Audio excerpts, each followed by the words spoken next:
This podcast may contain offensive content. You have been warned.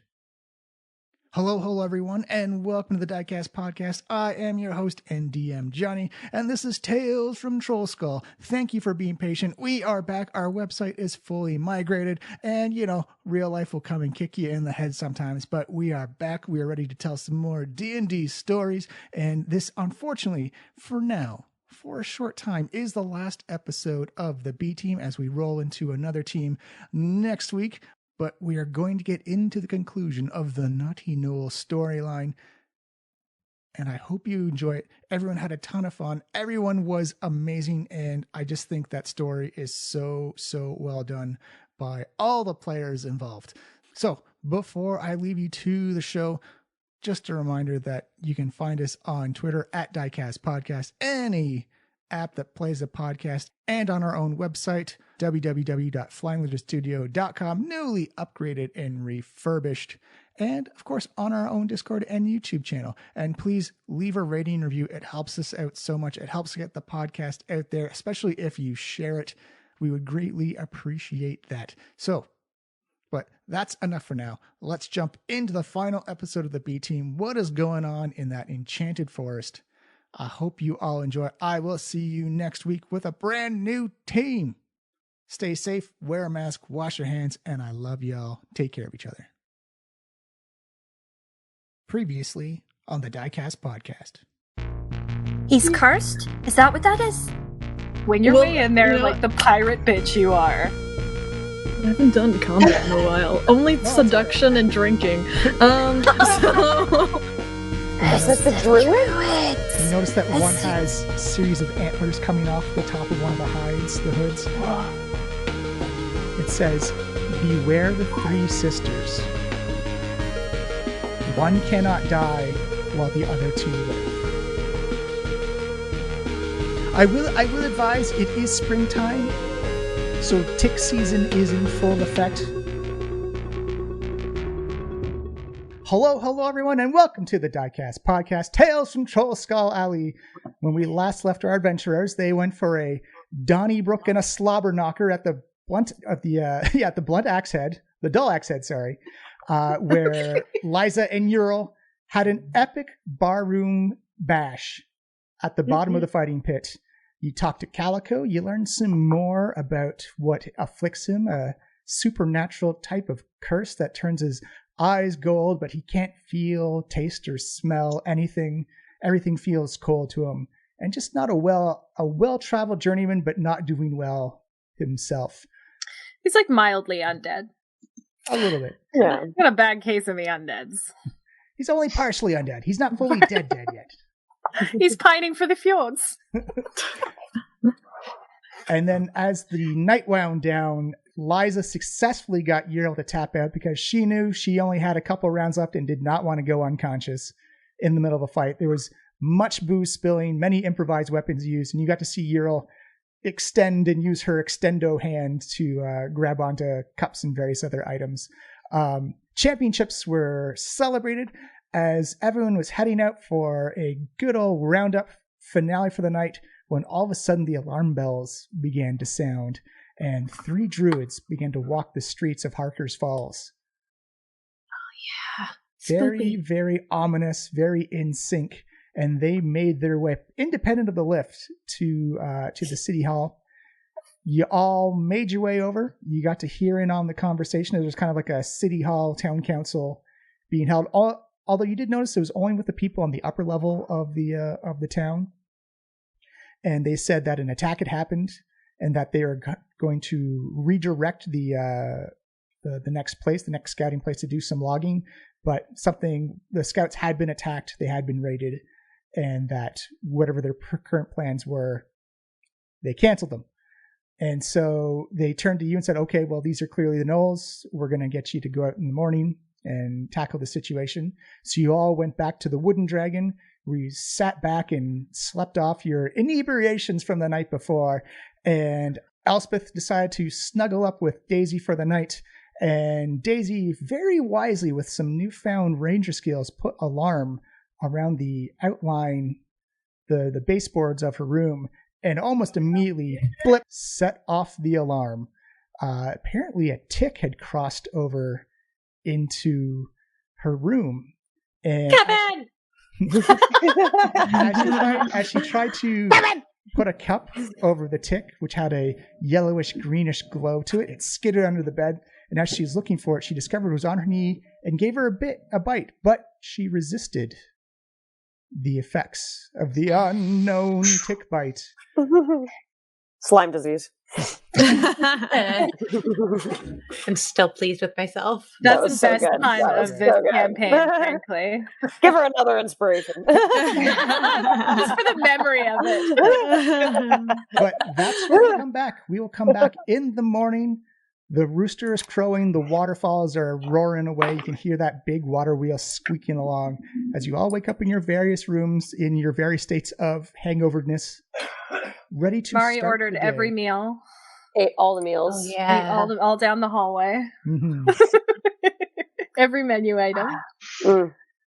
All aboard the smorgasbord. Right. Did we want to talk to the druids before we head out? Are they Because, here? Will they talk to us? well, Are we allowed? Yrel said that they only speak to, what's his beard? Mr. Hackett. Yeah. Oh, but that was only because they spoke the language, right? Sylvan, right? And then, That's right. and then, Wendy was like, I speak Sylvan. No. Yeah, right? Daisy speaks. Daisy? Sylvan. Daisy speaks. It's Daisy. Yeah. Why did I say Wendy? Because you're obsessed with Wendy. Close to my name. Wendy speaks everything, I think. I think so too. They're both True. enchanted creatures of the forest. Right. Take two. Wendy's Daisy fluid in said- delight. Daisy said she speaks Sylvan, right? You said that out loud to all of us, right? I did. Mhm. So we've got a translator of our own. But do I have to? I mean, I'm not going to make you do anything you don't want to do, but it might give us some more information on the attack yesterday that's not filtered through someone else. It might help us to live. What she said. Right. Might be worth a go. I'm in it for living, so. Am I the only one who was freaked out by these people? Oh, they're No, they're absolutely really creep shows, They're but freaks.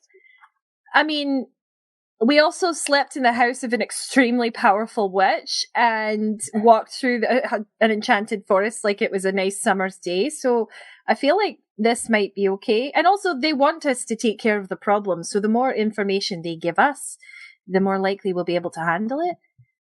It'll all What be do here you with you. want me to ask them? Because I might freak out in the moment. Okay. I think we'd like to hear what happened in their own words with the attack yesterday. Okay. I mean, I feel like we could go from there and we'll just let you know what questions to ask. I don't know. Okay. If you're really uncomfortable, you don't have to, Daisy. It's okay. No, yeah, you're all coming with me, right? Oh, of course. We'll be there. Okay. Also, I know Liza might be in favor, but I wouldn't mind asking Yrel if she wants to come with us. Uh-huh. Yeah. Yeah, the more the better. I mean, I'm just saying, she knows the woods. She can hold her own. It seems can like hold it might be. She can hold several of us and her own. So I think it might be worth asking. All right. Well, I We will. just have Liza ask. Exactly. I will give you your choices of which order you want to ask them in. Who do you want to ask first, druids or Yrel? Let's ask the druids, I think. Yeah, let's talk to the creepy druids. Let's get more information so we can go to everybody else with information. Perfect. We're going to the mean girl table. I really want someone to draw them as the mean girls. She doesn't even go here. So you agree that dangerous enchanted forest should be protected.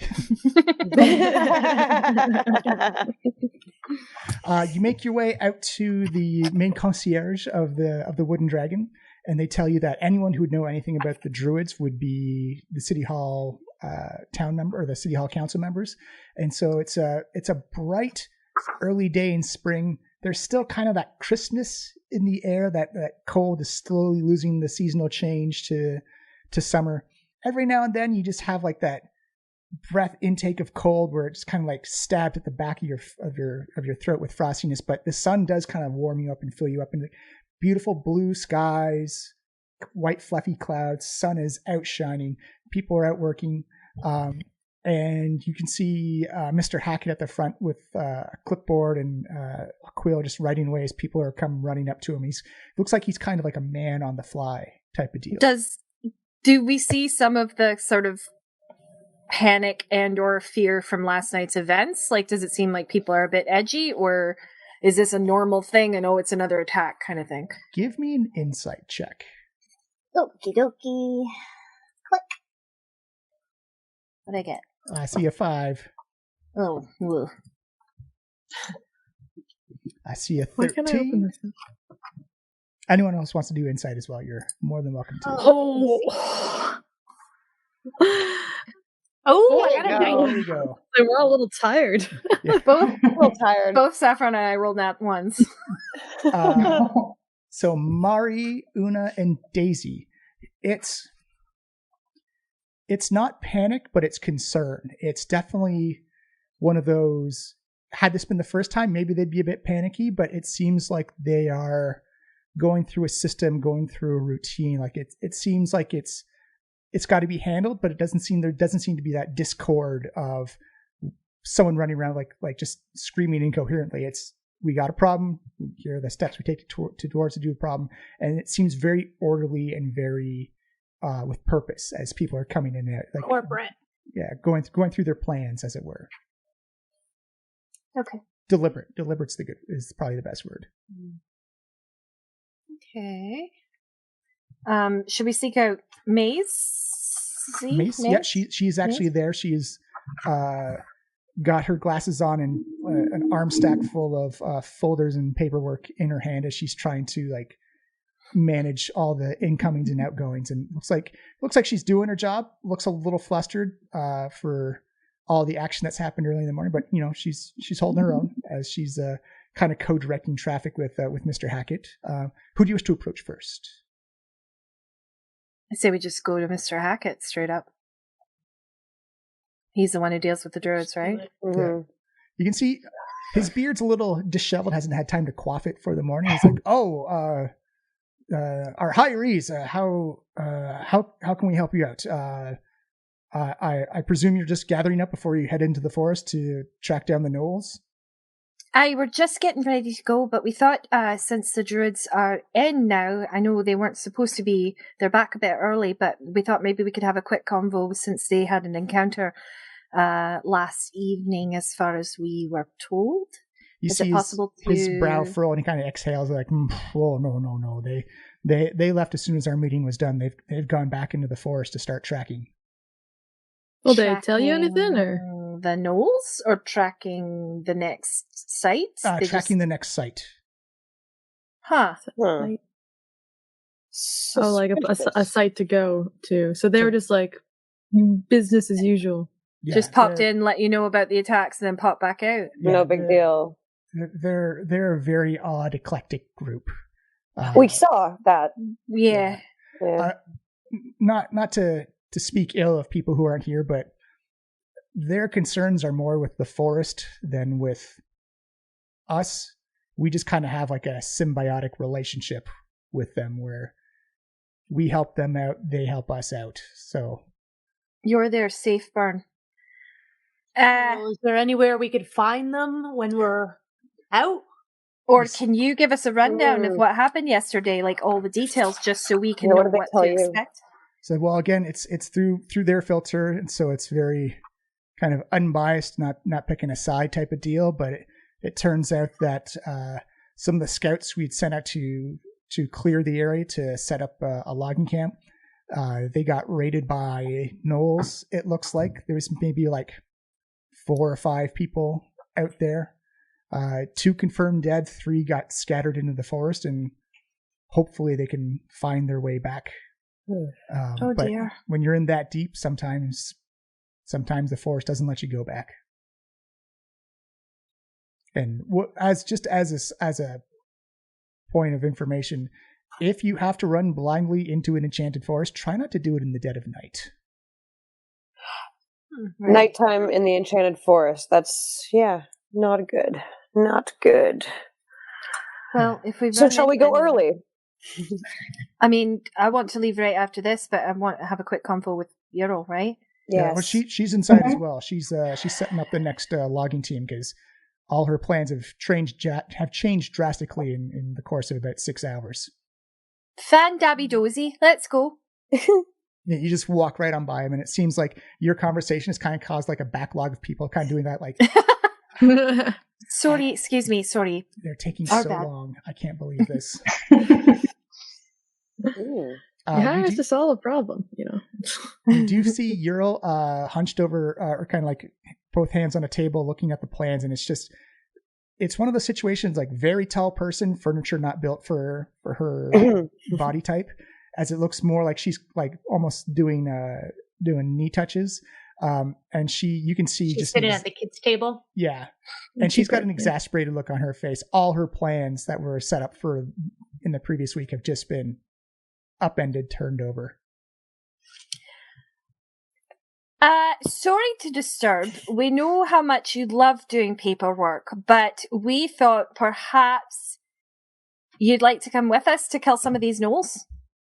You see her stand up and just grabs one of the sheets and just like, oh, like almost like it was a phone book, like just rips it and just shreds it up. It's like, oh my! All right, Captain, calm down. All that work gone. I'll what work? Oh, you got to set up schedules and rotations and emergency plans for the site we had all ready to go, and that's all been just thrown in the fire now. It's all got to start it all over again with this new spot. I don't even know where we're going. I hear you. In these sorts of situations, you really got to blow off some steam. I think is the best sort of plan of action. And we're about to head out. If you want to join us, maybe smash some gnolls. I hear it's pretty fun. Like lean on the table. Give me a persuasion check made with advantage. Ooh, 16. You see her reach down. She grabs her big ass battle axe. She says, "I don't have steam to let off. I've got a whole volcano to let off. Let's go." Perfect. Yeah. I mean, yeah. Cool. Yep. Cool. Explosive. It's a date. I'm like, Una. We all slow walk out from the building. And, the sun rises, cresting over the waterfall, and there's like mist in the air. And it's like heavy metal plays, and we're like, let's fuck up some Gnoll. Sunglasses all of a sudden. We're the Expendables. Oh, that's good. Oh, I love it. I'm writing that down. What's the Kill Bill sound? Walk without purpose or walk without honor, something like that. Oh yeah. Also take inspiration for Expendables. Yeah. This is my contribution to this team. So, what do you all? I see a kitten. We gotta keep stretch. So you have your team assembled. Your supplies are ready to go. What do you wish to do?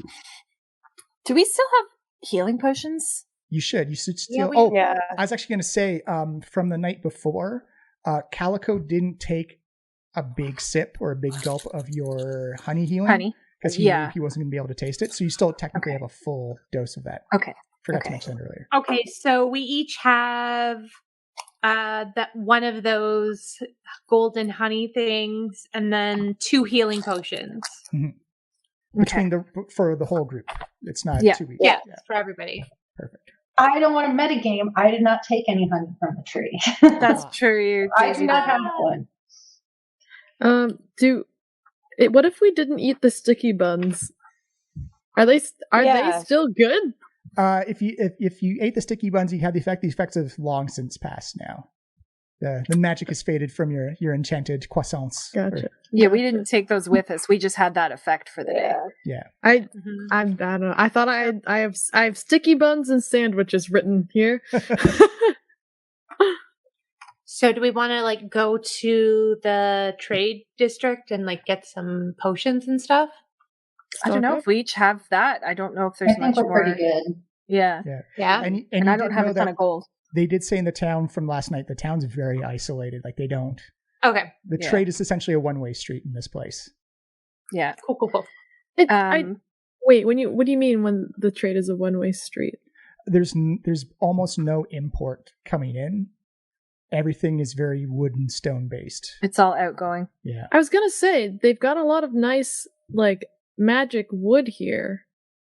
Would be if they had anything for like on lend that we take care of their Gnoll problem.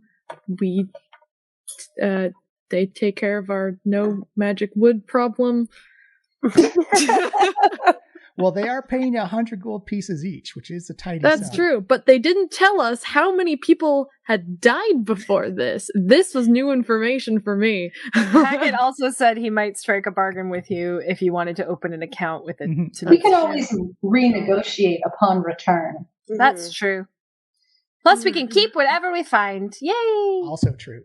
I plan on finding lots of enchanted wood in the woods. Yeah, what's the the process about logging? Do you need a permit? Do the druids have to be like, this one's cleared, not that one, this one's cleared? Or can you just go and grab some twigs and leaves and you're good to go? Yrel says, well, essentially they just give us an area and then we chop it down, wait for it to grow back when it comes back in a couple of months. And then A couple of months. That's Oh, yeah. crazy.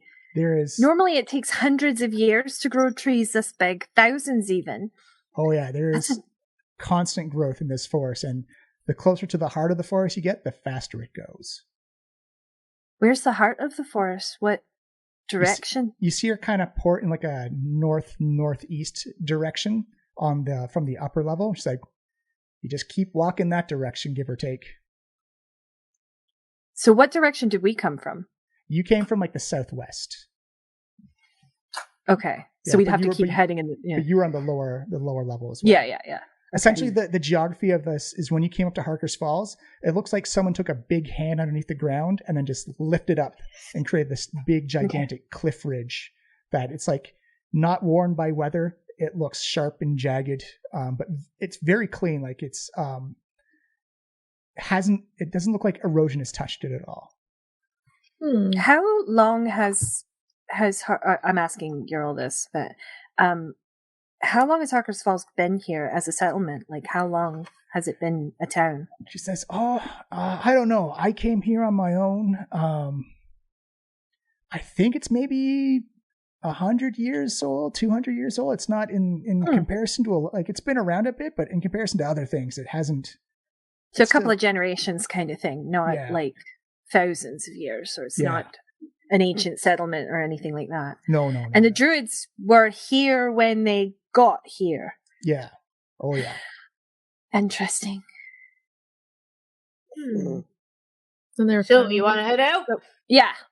Are we heading to the location where the last raid was? Is that where we're going from? From the brief sketches on the map that Mr. Hackett gave you, they do appear to be north west. Sorry, Right. northeast. Yeah. Okay. all right. A Let's do this north-northeast thing. direction, if you will. All right. We head out. So, who wants to do the survival check? As all you can hear all the heads turning Daisy. Oh god, guys, this is where I'm gonna lose it. Nuh-uh. You got this. Oh, You got this. over a 10. All right. So you go venturing out in the morning.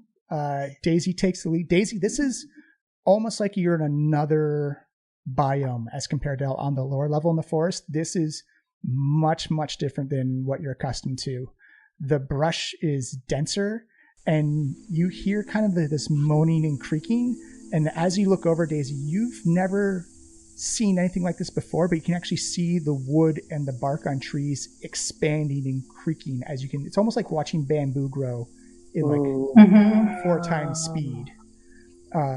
You whip out an axe, like a knife, just to hack away at some of the brush and the leaves, and those small little wire branches that you just slice through. As you look back, you can already see they're starting to like just little buds starting to like reform and grow, and you still hear like that cricking and popping of just an immense amount of growth going around you. The thing that does concern you a little bit is that you do come across paths every now and then. They kind of look like game trails, but something doesn't match up with what you're seeing. That game trails should be being overrun and overgrown. Right, I know. Well, but these aren't. The forests are leaving these trails alone. I was just going to say, how is the forest not overgrown the town at this rate? If it's growing at this rate, how is it left that space clear and not, or is everyone constantly hacking back around the fence? You do. I think it was like the first or second episode. Mr. Hackett said they cut a deal with the druids that the druids would let them have that area. Right. Yeah. Okay. Interesting. But you do notice that the background of forest and ambience of birds and insects and just kind of like goes silent a little bit. What's everyone's passive perception? Oh no. 15. Just like the number before a roll? No, it should be says down it underneath all of your skills. below there. your skills. Yeah. Oh, Mine's 14. 15. mine's 13. Mine's 15. Okay. 1-5. Okay. Everyone is above the 12 that was needed. Yay. For a second, I thought you were like, everyone dies. Just immediately. The end. Doesn't notice themselves None of being you saw it consumed by coming. the forest. Ooh, All right. Picture. ooh. Changing it up. I'm a map. Love me a good map. Okay, we're gonna put Daisy right there. Oh. Let's Oh, she's huge. let's shrink her down. Very big. That's giant size. Huge. Elspeth. Oh, that's right, because we don't have an icon. I didn't have an icon. Sorry. Yeah, that's all right. Okay, I'm gonna take Mari. Where's others? Liza. Dear Liza.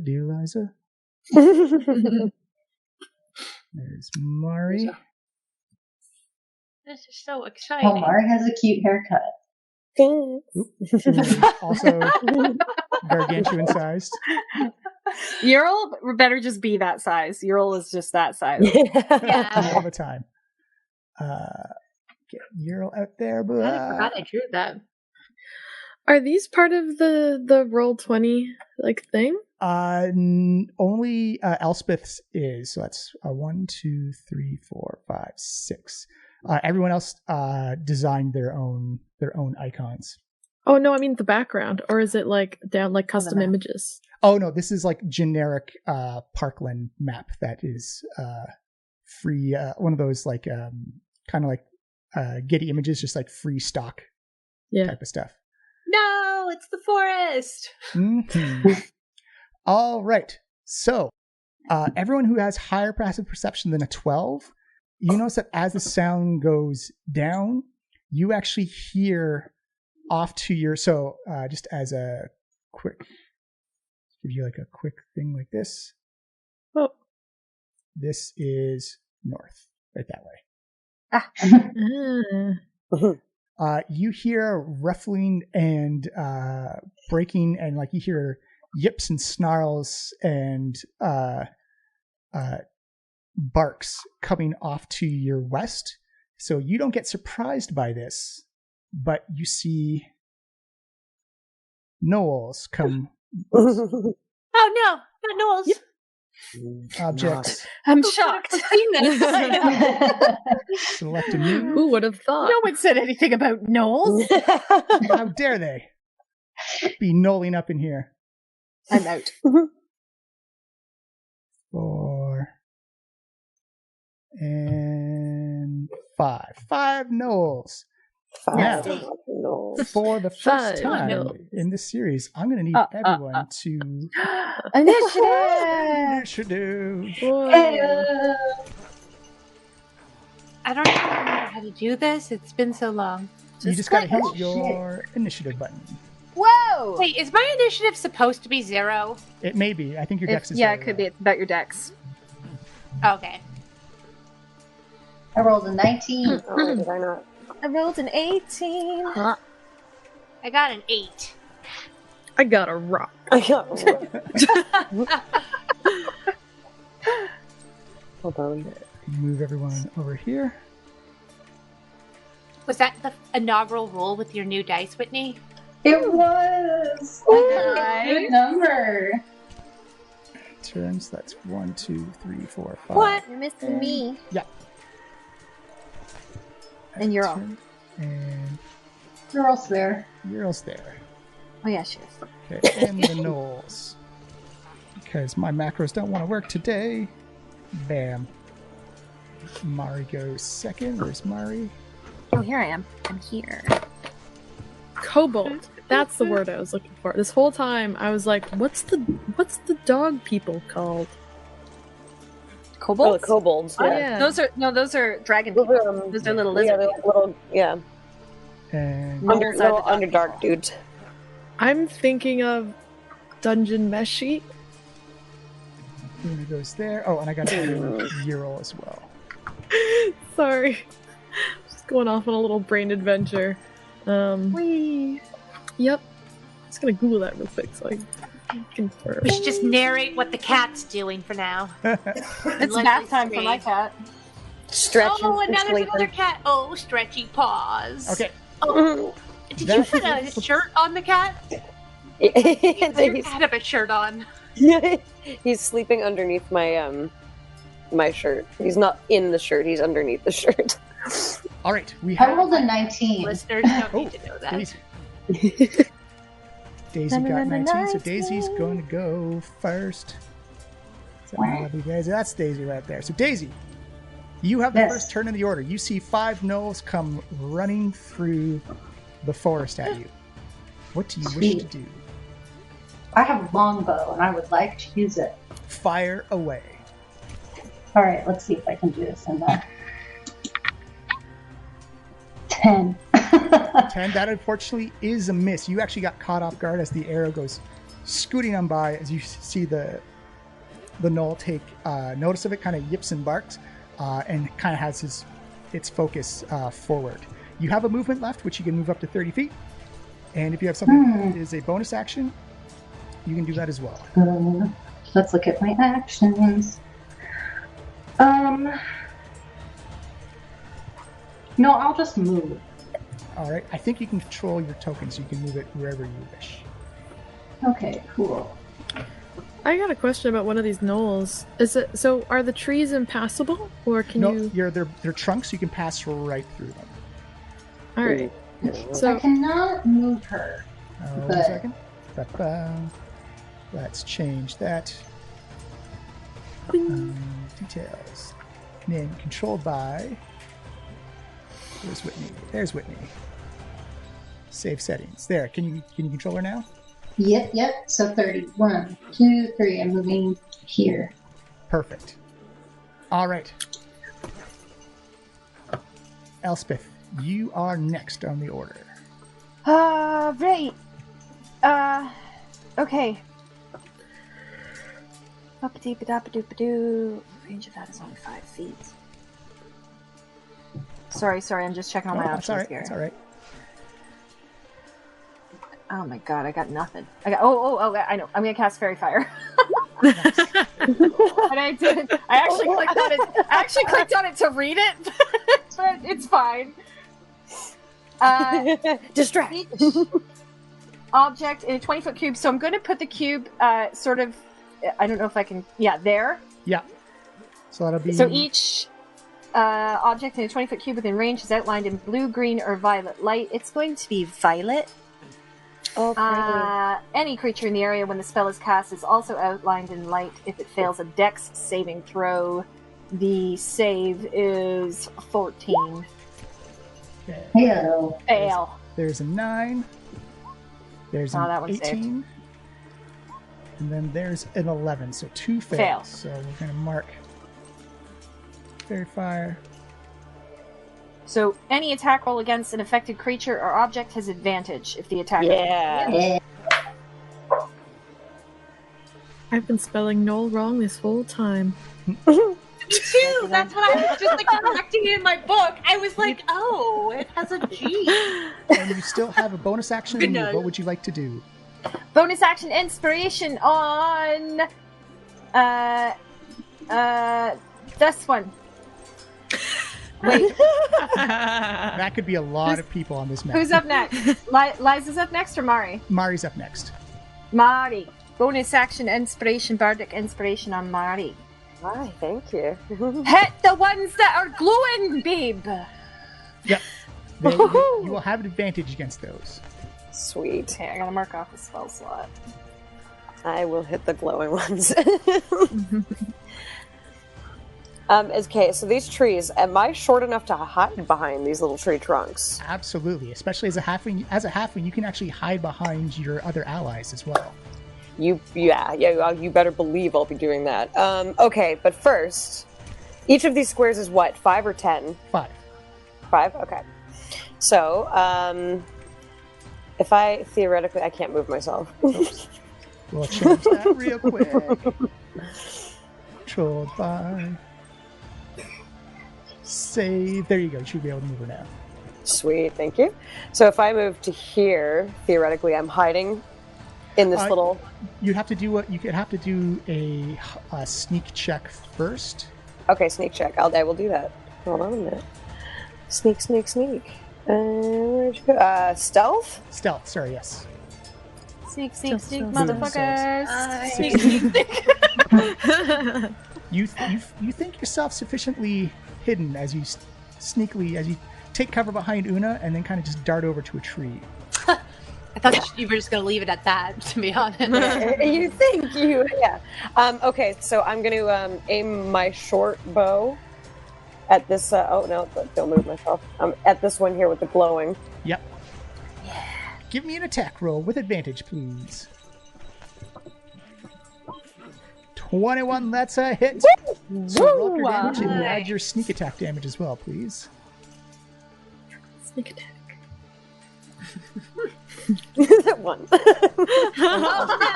Also click on short bow in your. You should have a mouse over on short bow, and that should give you your damage as well. Gotcha. 5 plus piercing. 1 is 6. Does this take Yes. Math. points of damage? Blip. Woo. All right. After Mari is Liza.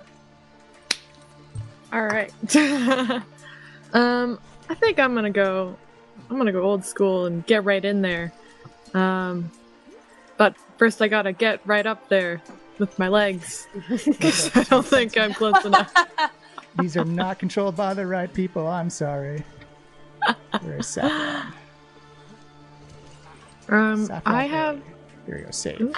I need to make sure. Guys, combat's fun. This is crazy. Shit, we're all going to die. Oh my god. I'm gonna die. I can move before. I mean, I have to. Yeah. I changed. You should be able to move her now. Ooh. All right. Am I limited by as far as I can go by in this? You've got 30 feet or 6 1, squares. 2, 3, 4, 5. Yeah. All right. Oh, there's colors. Oh, this is all too much for me. I'm not. I'm not clicking any of those colors, right? Okay. And then I sprint on up and I just get a good thwack. The one that's been has like a couple of arrows stuck in it.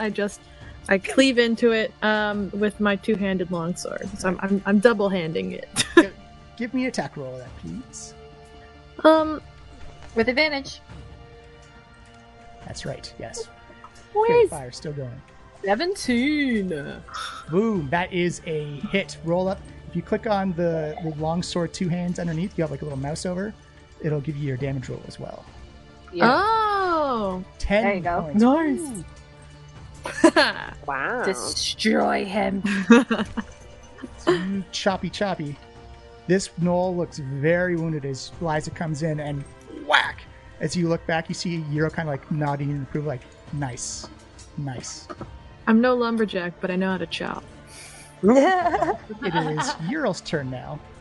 She comes running up as well. She will join in. Oh, hey. I didn't see you there. I was really busy chopping into this gnoll. That is a 17 to hit, and she'll roll her d12 for her battle axe Crit. for 9 points of damages. As that Very. chunk just slices the gnoll in twain. Destroyed. After Liza is Una. Oh my gosh. Can I move my little token? You should be able to. I think I gave you permission to. Ooh, I can. Okay. No. What am I doing? Oh no, what have I done? Yee. Okay, so I'm gonna. Una's saying all this out loud. Please. Yee. Oh, Una.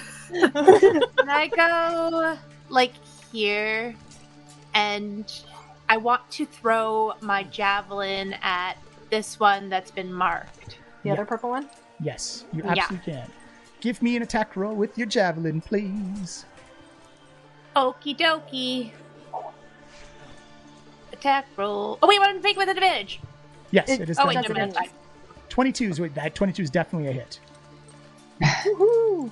Ah! Okay, and then I gotta do this one. What? 5. That's it. Got cheese. Thank. As you see a javelin lands in the shoulder. Oh, take that! I believe that is. Oops. Ooh, let's add a Can I turn. also cast Rage as my bonus action? Yes, I'm assuming absolutely. they're gonna attack us now. Yes, because it is now their Okay. turn. You Yeah, see so I'm gonna cast Rage. Oh no. the gnolls Then you can do rage damage. go 1, 2, Grow? Oh. 4, 5, 6. Dang it. They were actually just passing through. They were like, we just wanted to cross the road. Oh, dang. What happens when a gnoll crosses the road? You attack them! Did you know the chicken joke is actually about dying? Yes. Yes. What? I just learned that the other day. It's not to The get to other the other side of side. the road, it's to get to the other side. Oh. Right? Thank you. I'm so Murder glad. chickens. I thought it Don't was they like say- I thought it was What like the funny heck? because it was obvious, not funny because they die. It's a ouch. As you see, the gnolls What is that? continue to run Oh, away. I don't like that. No. What happened? Are the gnolls running? Oh, no. Oh no. Wait, what are those? Oh, there's so many of them. What are they? What those are hay crabs? those? Are those Kevin's? They look like mad snails. Angry snails. Great ooze. What is the like Ominous. leg distance of these gnolls? They They're decided to fast. use they used a movement They're action. double They decided dashing, to double yeah. dash. Yep. Oh, Oh, So boy. they're all. They're just running. That's not I good. hate that. Wasted a spell slot. All right. You see these gnolls, and you see like these little brown kind of like. The best way you can do is like little globs of kind of like fluid just come like squishing through the forest. As they look like, as you see them glob on, I think they're leaving like this trail, like this brown goop behind them. And that was their Oh. turn. So we're going to go back up to the top of the order. Daisy, you see 3 globs come chasing through the forest. Oh boy. Did they have googly eyes? They do not have googly eyes. Does the trail they're leaving seem caustic, or it's just slimy, gross? Yeah. You can give me a perception check if you want. Or, sorry, a nature check if you wish. Nature? It's Daisy. It's Daisy's turn right now, actually. Yeah, I was going to say it's Yeah. not out of turn. The things that are making the game trails. That's what I was wondering. I think she's just going to go for it again. And she's going to shoot at the one closest, the one closest to everybody. Yeah, I was saying you could do the nature check as like a free action, just kind of like checking your catalog inside your head of 15. 15. They are leaving a caustic trail behind them. Oh no! All right. Cool. Yep, she's still going to go for it. And I'm going to attack, and then I'm going to move. Fire away then. So let's do it. Oh, super hit. Yeah, 19 definitely hits. Love the super hit. Now in the chat, it's 7. Nice. 7 damage. Ooh. It's not so much like the chunk of hitting something like the Gnoll. It's more of like a whoop. And as your arrow hits in, it looks like it shivers and shimmies a little bit, but you do notice that your arrow begins to just dissolve away as it hits the goo. Oh. Step back. It's not good. Oh, that's a pen. All right. So you can move in bonus action if you wish. Yes. I'm moving here. Oh my god, I have no range. Shit. All right, Elspeth. Okay. Let me get the info on this. Just run after the Gnolls. Yeah, right? We're here to get rid of I was Gnolls. going to ask. We're going with them! So sorry, like while we're doing the turns, have we had like a moment to like look at each other and sort of acknowledge what's going on? Do we sort of? Guys, we're in combat right now. It's a D&D combat. You pretty much get an idea of your, because each round is 6 seconds, so you're quick thinking people. You're like, oh shit, the Gnolls are just running. Oh, what are those things? I don't know. Can we just run and chase after the Gnolls and be like, we weren't done with you? Honestly, that's what this feels like doing. Because we're here to get rid of Gnolls. That's what we're paid to do. Yeah, I mean, Daisy took her shot, and she's like, I'm still heading off in this direction towards Gnoll. I can't Gnolls. I can't move myself. Oh, sorry. Okay, I can move it I now. think I had to do it through 1, this. 2, 3, 4, 5, 6. So I can get there. Mm-hmm. And I'm gonna rapier this dude. Give me a Give me a stabby. Stabby. Boop. Wait, who are you stabbing? 15. The Gnoll. I'm after the Gnolls because I didn't. She's in bottom right. Does that hit? That is just barely a hit as Oh. you punch right through. I'm like, oi! Where are you going? Stabby stab. Stab. You have a bonus action? Do you wish to? You don't have to if you don't want to. Yeah, I'm trying. I think I want to conserve my inspirations, so I think I'll hold on to it for now. That's me. Okay. It is now the ooze's turn. This ooze up here is going to fire a ranged attack at Daisy. Oh no! Does a ranged? It's okay. Does a 15 hit, Daisy? A 15 does hit. You take no damage, but you feel this sticky, sweet fluid just impact with you and just kind of shackles you to the ground. You feel stuck in place. It's like kind of walking, like an extreme version of walking on the sticky movie theater floor. As you're now grappled and stuck her nice in place. fur. Okay. No. And this one is going to go 1, 2, 3, The honey's revenge. 4. Oh my god. Jeez. Take it back! Run away! Okay. Yrel and Liza. This is going to go against Liza first. I don't like this set up here. Ooh. That is a 17 to hit. Does that hit? Is it against my armor class? Yes. Yes. So could you please remind me once again? There are 2 numbers here. Do I do the bracketed one? The bracketed no? one is if you have a shield on. I And you do said have you a shield. But you went two-hand with the with your sword. That's right. So I don't have my shield. So you're the It lower hits. number. So that hits, and you are going to take. Ba-ba-ba. Oh no. You are taking 14 damage in total. Are you down? Maybe?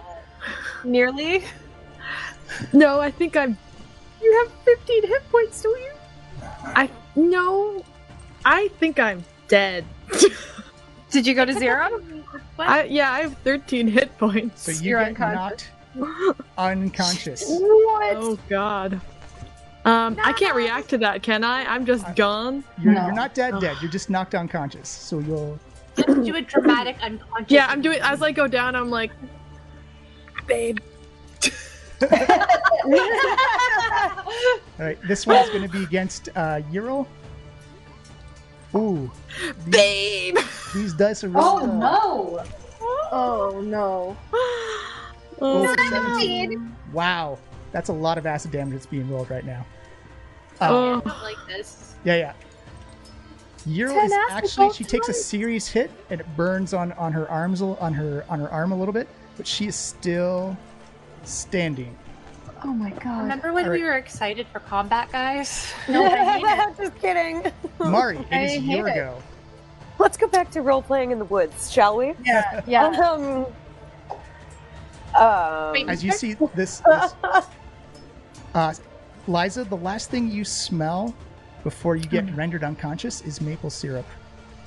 Oh no. No. Oh no. Oh, not like this.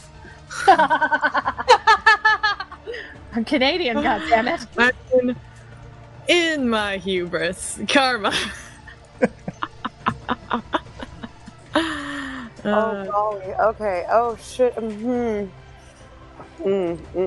am too tiny for this. This is a scary thing. Okay. Both of those maple oozes are considered engaged with Yrel, though, so you would have sneak attack on them. Okay, so this one as well?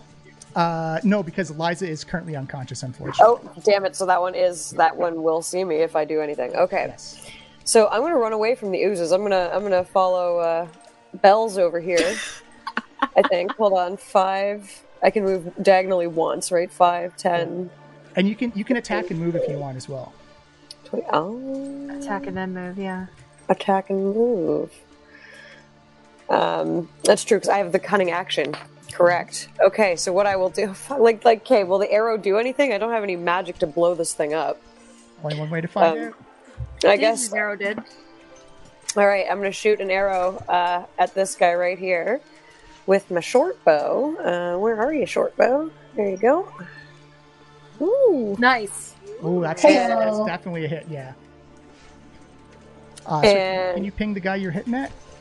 Sorry? Can you ping the Yeah. ooze you're... This guy right here, Perfect. directly across from me. 5. Do you add your sneak attack damage?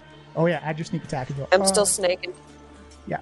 I think I'm still hiding. Yeah, I'm still hiding. Ooh. Nice. Ooh. Change that up. Take that, goo. That And, goo I looks will- like it's having trouble staying cohesive together. Excellent. I will dash. How far can I dash? You can dash your movement speed, so you can. Okay, move- so 25. Yeah. I'm so small. Okay, I'm gonna dash. I'm gonna dash and hide behind this tree over here. 5 squares. Yeah. Give me another another stealth check, please. Okay. Okay, after that is Liza. You are currently unconscious. Please roll me a d20 for your first death save. If you get 10 or higher, you get a success. If you get 9 or lower, it is a failure. You have to make 3 of one or the other before something happens. So just a D20? Just a straight up d20 roll. That's a success. Mark off one Yay! No. How do I do that? Where success under death saves? Yes, Yes. correct. All right, sick. All right, you see Yrel looking at the maple oozes around her as she looks down at Liza. You see her arm. She lifts up her arm, and kind of like this spike comes out of her arm as she jams it into the arm of Liza and gives you a healing potion. What? You have Nice. healing. I wasn't expecting. awesome. Whoa! For That 10 was- Friend. 2d4 plus 2. I thought that spike was for the ooze. Wow, Max. No, the spike is for you. Yeah, double max. She jams in your arm as you get that sickly sweet smell of maple syrup and just this rush of adrenaline as you come conscious back. You're still on the ground, but you're up. You got 10 hit points, back up from 0. You're doing okay. 10? Yep. Una. More hit points than you thought you had earlier, so. Una, it is your go. Okay. Okay, so I can move. How far in my first? 30 feet. How many squares? 6 squares. Did you take any damage last round, Una? Did anybody attack you? No. No, No. so You lost your rage. You have to rage again then.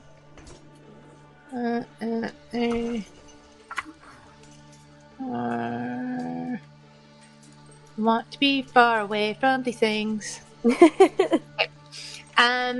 Okay, so can I get a javelin out again and chuck it at this guy, the one that's directly This guy? kind of diagonal to me? Yes. Yeah. Yeah, same guy. Give me an attack. So just like Tear him apart.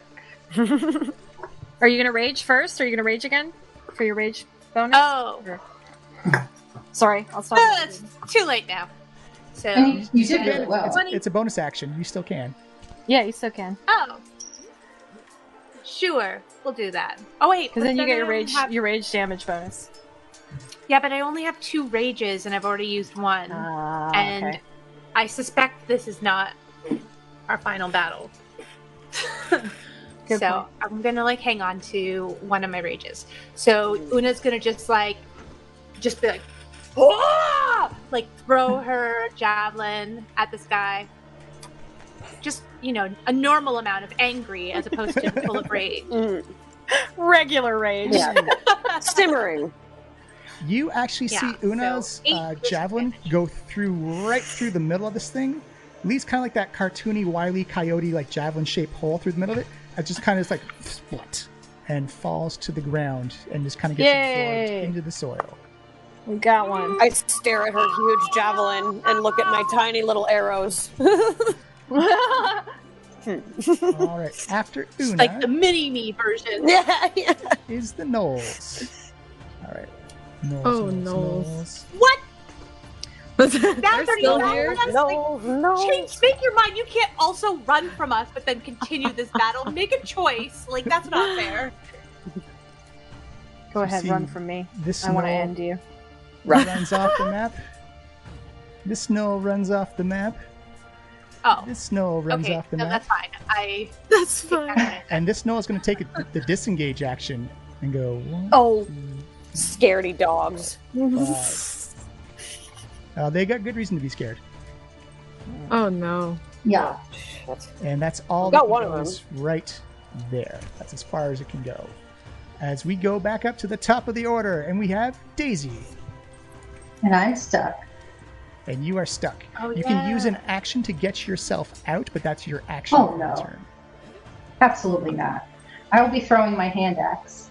Yeah, at I will this be. guy. Nice. No. Oh, it's a pen again. This one. I don't know if you can see that. Okay, here we go. The confidence.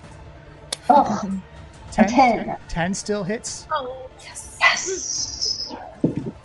Are you attacking the ooze or the Gnoll? The ooze. Yeah, 10 hits then. Oh, Aren't the gnolls gone? There's one left at the very edge. Oh yeah, the scared. I don't think I could throw it that far. Naughty Gnoll. He couldn't double dash because he had to take the disengage to get away from me. You do see that your axe lands in the ooze and it kind of like is like just held there, and it looks like the acid is slowly starting to eat away at the wood and metal. Oh, Thought it no. might happen. That's fine. After that is it's Elspeth. Me. Okay. You have I'm Gnolls going running in one to- direction, oozes fighting the other. I gotta help my friends. 1, 2, 3, 4, 5, 6.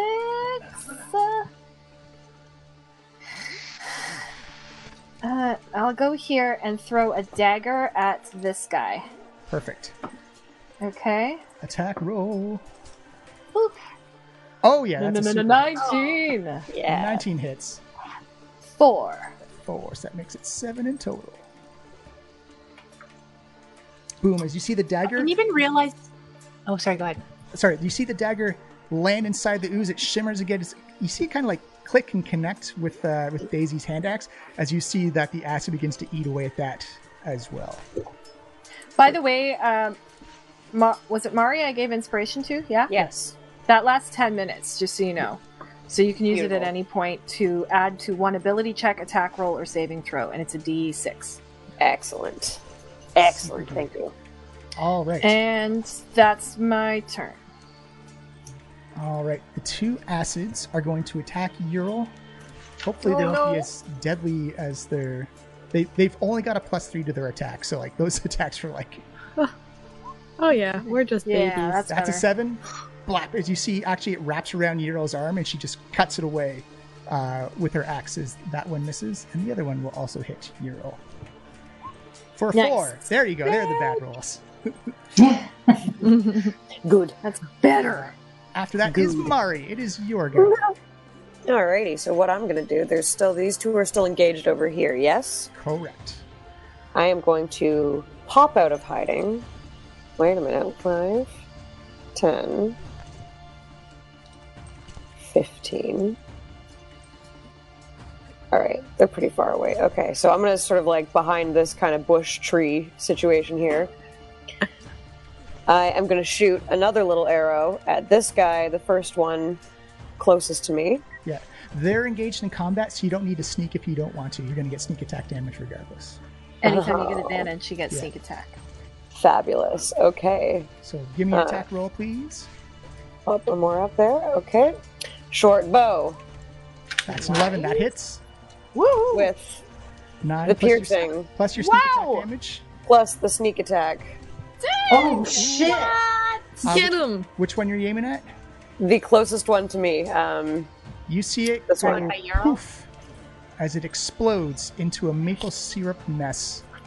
The blast. Yeah. Beautiful. Sticky. All right. The next is Liza. You can stand up for half your movement speed, and then you're actually okay. You All got right. clubbed pretty hard, and then Yrel jabbed you in the arm with a hypodermic. That's why I love her. Quick question. So, I see another slime on the far distance of the map. Is that a real slime? That's if saw they're not that on the too. map, they're not. They're gone. They're dead. Okay, I wasn't sure. And secondly, is the dead Gnoll still there? It's still there. Actually, the slime moved into its spot, so it's very quickly being, or was very quickly being dissolved away by the. Gross. It's kind of like that scene in The Blob where like it's just like the skin's like it's covered in maple syrup, but the skin's just barely hanging on, type of thing. All right, all right. I'm gonna. If Yrel is standing there, can I? You get What's- advantage. Yeah. What's the reach on these slimes? You don't know. Oh, Your reach is 5 feet, so you Okay. have to be adjacent to it. Yeah, you'd have to move up Shoot. beside Yrel. is diagonal considered a date Yep. adjacent? All right. I'm gonna move on up here. Boom. And then I'm going to single hand longsword this one. I'm playing it a bit safer this time. I think in my arrogance, I was a little overzealous, but you know, I think the clutches of death have sort of put me on a bit more caution at this time. So You just got knocked out. I do have a story of a bard who. So that's a 7 in total. No, it's 13 because she has advantage. Because she's flanking. Oh, that's. Oh, do you not do flanking rules? Sorry. I don't do flanking rules. Sorry, no. Oh, okay. Never mind then. So unfortunately, that is a 7. That just misses the AC. So you swing into it, and you actually see like the slime just divides temporarily, real quick as your sword hits the ground. And as you lift it back up again, it merges back into 1. I'm sorry. Flippin' slimes. You have missed. After Liza is Yrel, who will take her mighty swing. Ooh, that's a natural 18, so that's definitely a hit. Nice. And a D12 is a 5, but that is enough to go kasplat. As she Liza's like, I missed on purpose. setting you up. Yeah, that's totally it. As the slime has been slain. After Yrel is Una. Una, it is your go. There's still one Gnoll left on the field. Oh, fuck this Gnoll. This Gnoll in particular. This Gnoll in particular. Gnoll with a G. Gnoll. Okay. I know. Okay. Well, at the risk of, doing the exact same thing this entire battle, I'm going to move over. What did I do? Whoa, up. I love having no visual reference. Yeah, everyone else just hearing me make manic noises. And I'm going to once again chuck my javelin at him. Boom. Give me a roll, please. Going for it. Boom, that's a hit. 16. Oh, Yeah. Finish him. And an 8 piercing damage. Ooh, Gnoll looks very Una is wounded. tired of this. She's just like, ah! All right, it is the Gnoll's go. And the Gnoll's going to run off the map and double run away. Oh, coward. Into the forest. That's what I thought! Wait, with your javelin? With her javelin. Both of them, actually, I think. Oh, no, she got stabbed as I well. was going to say, how many do you have? You should have 5. Anything that all right. any ranged ammunition that was like a bolt or a javelin that hit the ooze, that's gone. Oh. But I will say, combat is over. You have. Am I still stuck? We done real good, guys. Never mind. Yeah, Daisy. It just takes a basic action, just like kind of like it's kind of like getting like white glue off of your hands after it's kind of dry. You're just literally picking clumps of maple syrup off of your body and just like dropping it on the ground. Mm-hmm. So have I lost my dagger? I don't have a dagger? Your dagger and axe are still there, but they will now be doing the hand axe and the dagger will now be doing 1 less damage because of the acid damage, though. Okay. Okay, I better change that in here. How many arrows did I shoot? 2 or 3? I think it was 3. Oh, 3, no, okay. I don't want to roll. I want to manage. I want to live. That was our first combat, guys. Oh my god, we job, kicked its ass. I mean, I feel a little thrown around, but yeah. Yeah. Got that So I do giant. feel like you would have do we like, give chase? good love. Hmm? Oh yeah. Should we be chasing them down? I think so. I think we need to follow. We're getting Follow those paid. Gnolls. Let's put those dogs down. All right. If you wish to go after the Gnolls, Daisy, give me first a perception check and then a survival check. Alrighty. Daisy. Ooh, Perception. So as you look around, Survival. perfect. So the 18 on your perception, you can see basically the direction they're going in. Again, this is like a big overhead canopy as not much sunlight gets down. But you do look off to the direction that the Gnolls and oozes came from. They are in they're in like that northwesterly, they're off direction for where you're trying to go. but it's very easy to see that they're going east, northeast type of deal. Actually, everyone give me an insight check as well.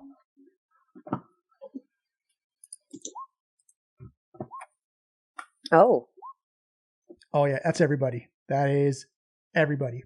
Woo! So 10 or above. Easy. You got the distinct impression, even just through their actions, they had no intention to fight. It was more of a panic run away than it was to stand and fight. So we just executed one of them?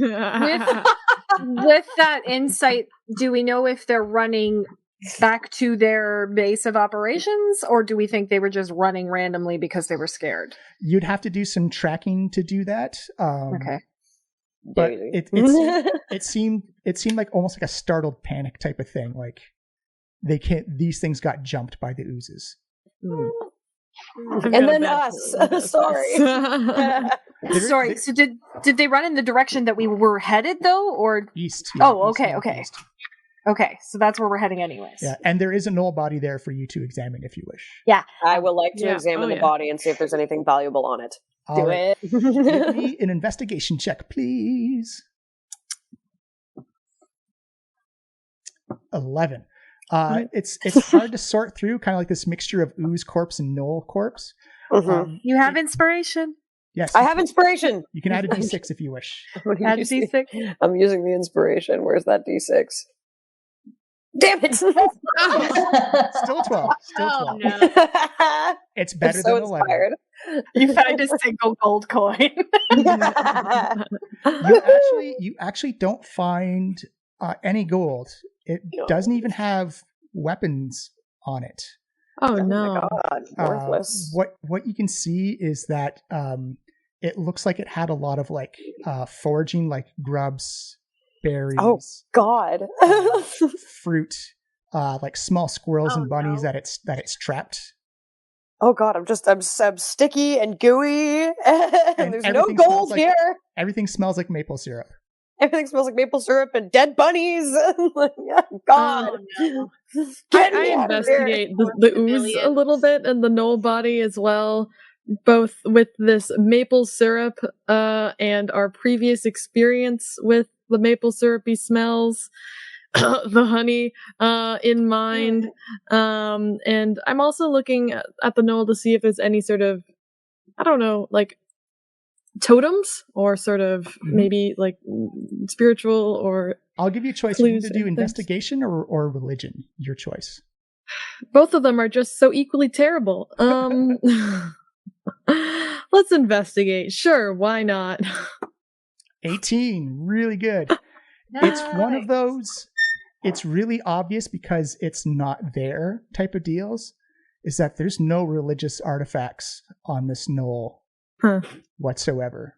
There's no Mayor Hackett's a liar.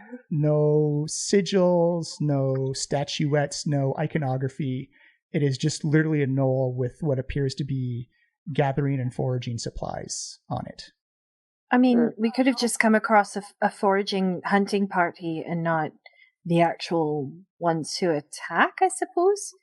The naughty ones. These Gnolls had what? Any intention to fight us? At all? You got from your insight check, it was purely a fear-based response of just running. I have a feeling that we're not seeing the whole picture here. Mm-hmm. And I'm a bit suspicious of the goings-on of this whole job. And I don't like getting my rope yanked. Yrel, is this common to any of the Gnolls that you've come across? Do they usually seem very aggressive, or does it seem like wrong place, wrong time sort of situation? She says, well, the Gnolls that I fought didn't have like the same kind of coloration.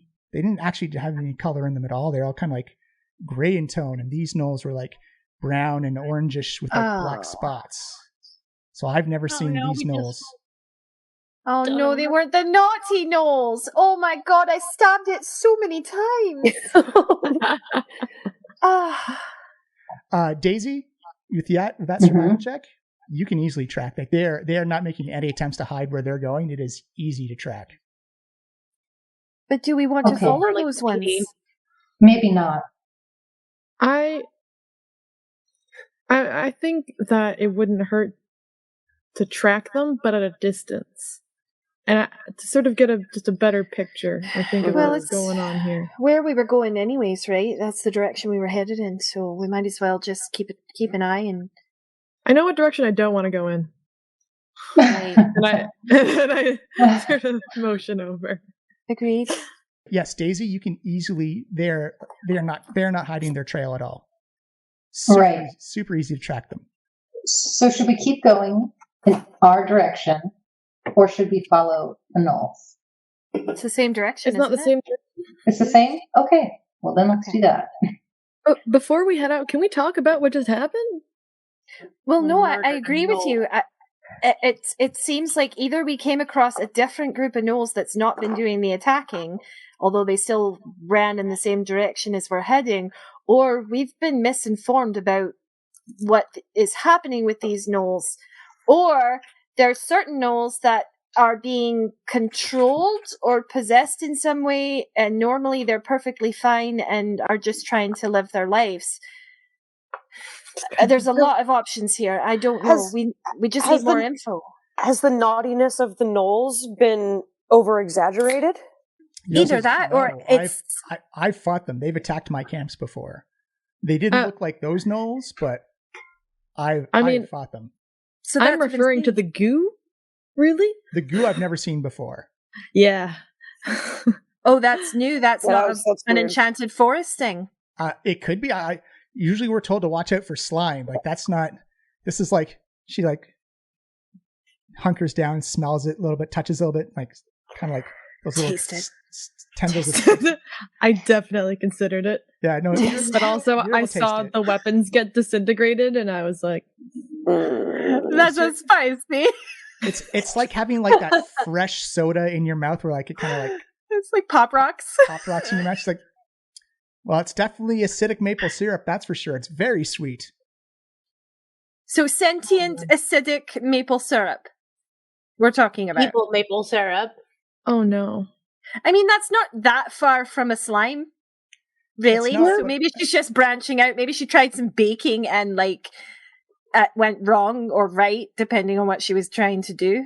Well, from the people that have had interactions with the slime witch is that, one, she's the one who directly controls the slimes, and two, they're like yellowish, like blobs of goo.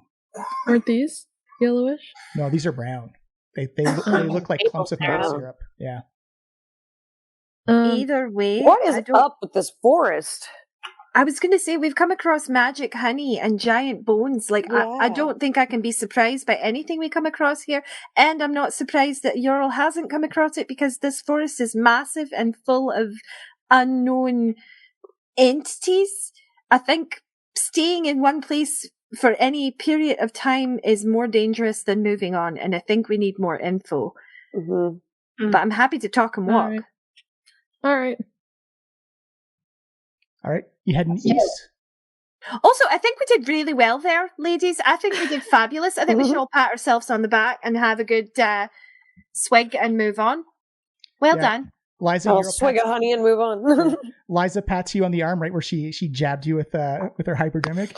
It kind of stings. Wait, you mean Yrel? Oh, so yeah, Yrel slaps Liza on the shoulder. I like it. Almost like someone who didn't know you just got a fresh tattoo and kind of just slaps you in the spine. DM, can I inside check Yrel when she said that she fought the Gnolls and she's definitely come across bad Gnolls? Can I? Absolutely. Give me an inside check. Inside check. I don't believe you. 16.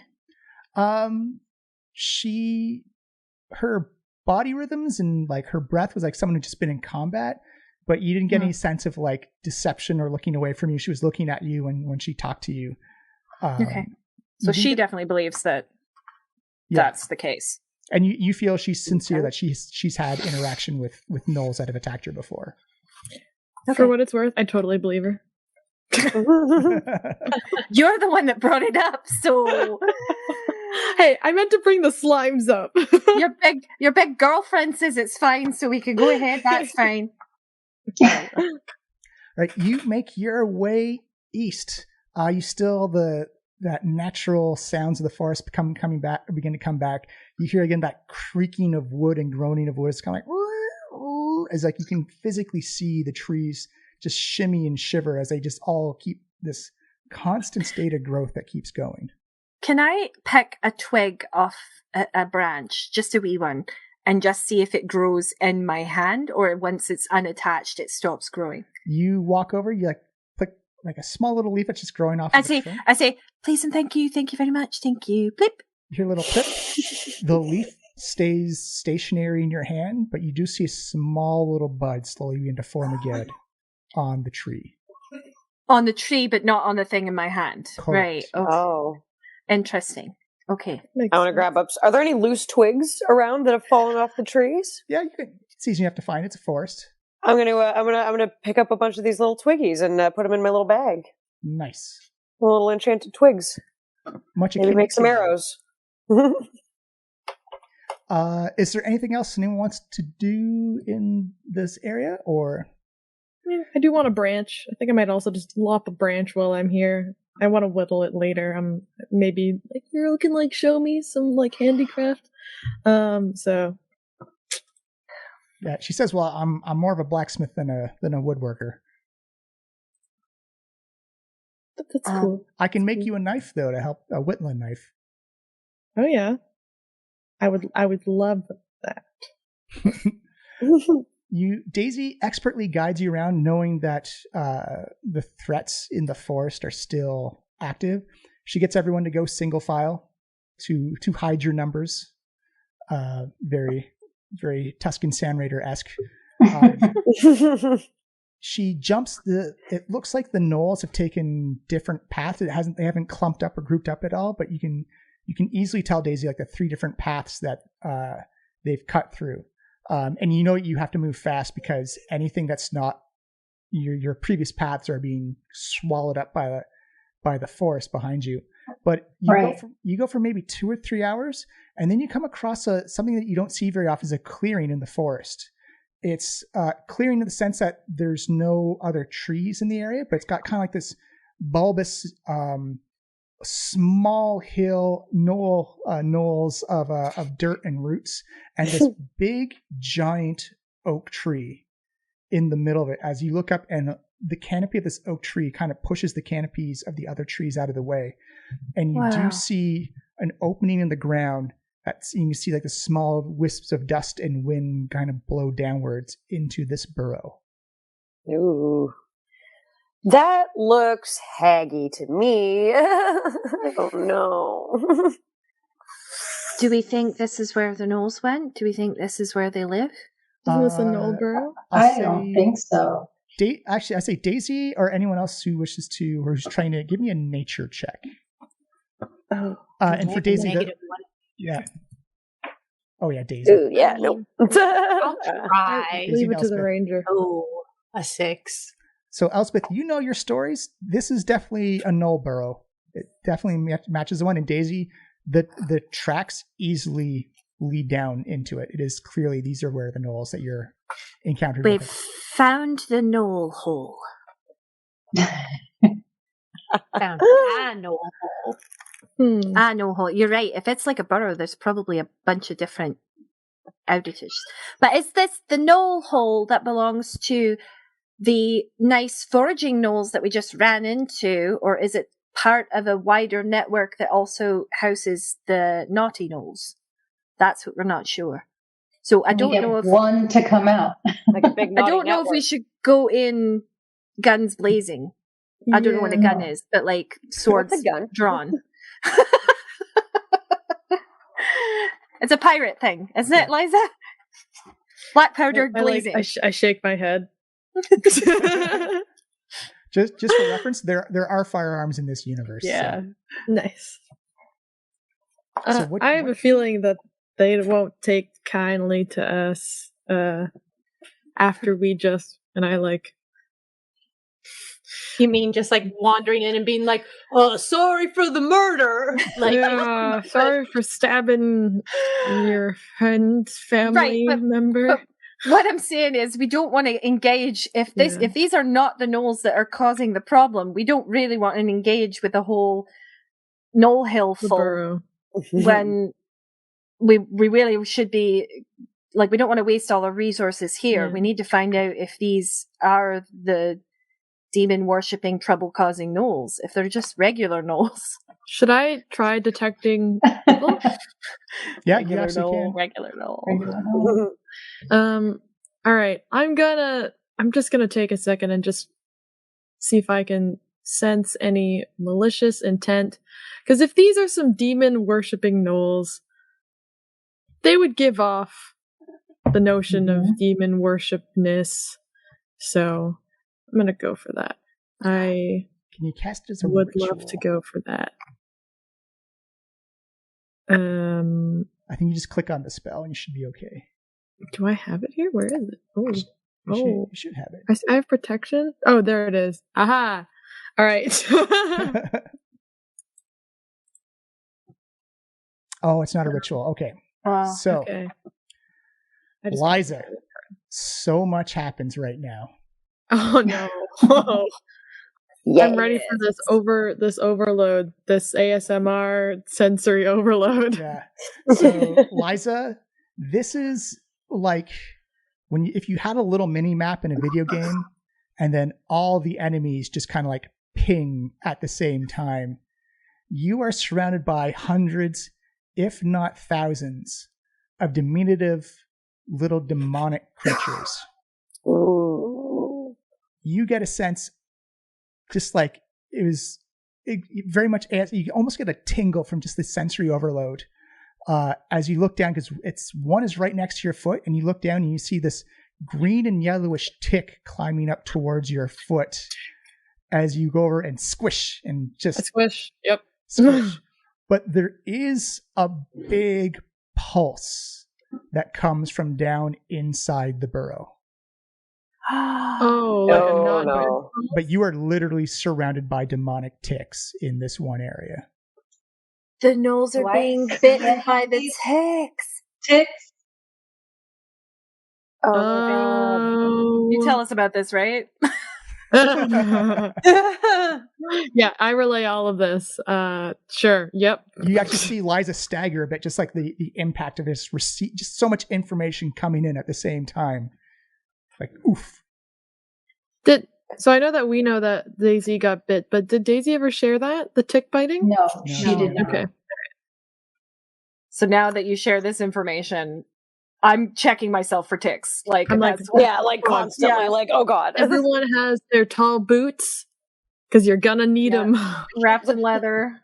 The tallest they'll go. John gave us like a hint about this at the very beginning. Like, he did. where are your boots? He did. Yeah. Watch out for the ticks. So if the gnolls are being bitten by the ticks and that makes them like mad, and so that's why only some of them are attacking and going nuts and being violent. It's the ticks. It's demonic ticks. Kevin.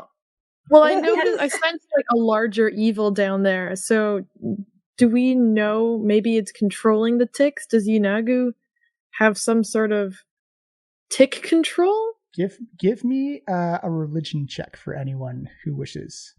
Mm-hmm. What was it, sorry? A religion or a history. History will do as well. Oh, I'm -1 in they both are of the those. same. Ooh, Una. Una. We just randomly know. So yeah, Una, apparently. your interaction. Did you say ticks? With Well, it's more here on we Yeenoghu, is that's a god of hunting and chaos and destruction and pursuit of things, and to like rend your target apart. If this was Yeenoghu, this would be much more in your face and direct type of deal. Oh no. You've also never seen any iconography or any religious symbols or any signs of Yeenoghu worship around. So you don't think it could be, because there's no signs of Yeenoghu around. Other than that, there are like gnolls where people associate gnolls with Yeenoghu worship. And the tree is very much alive.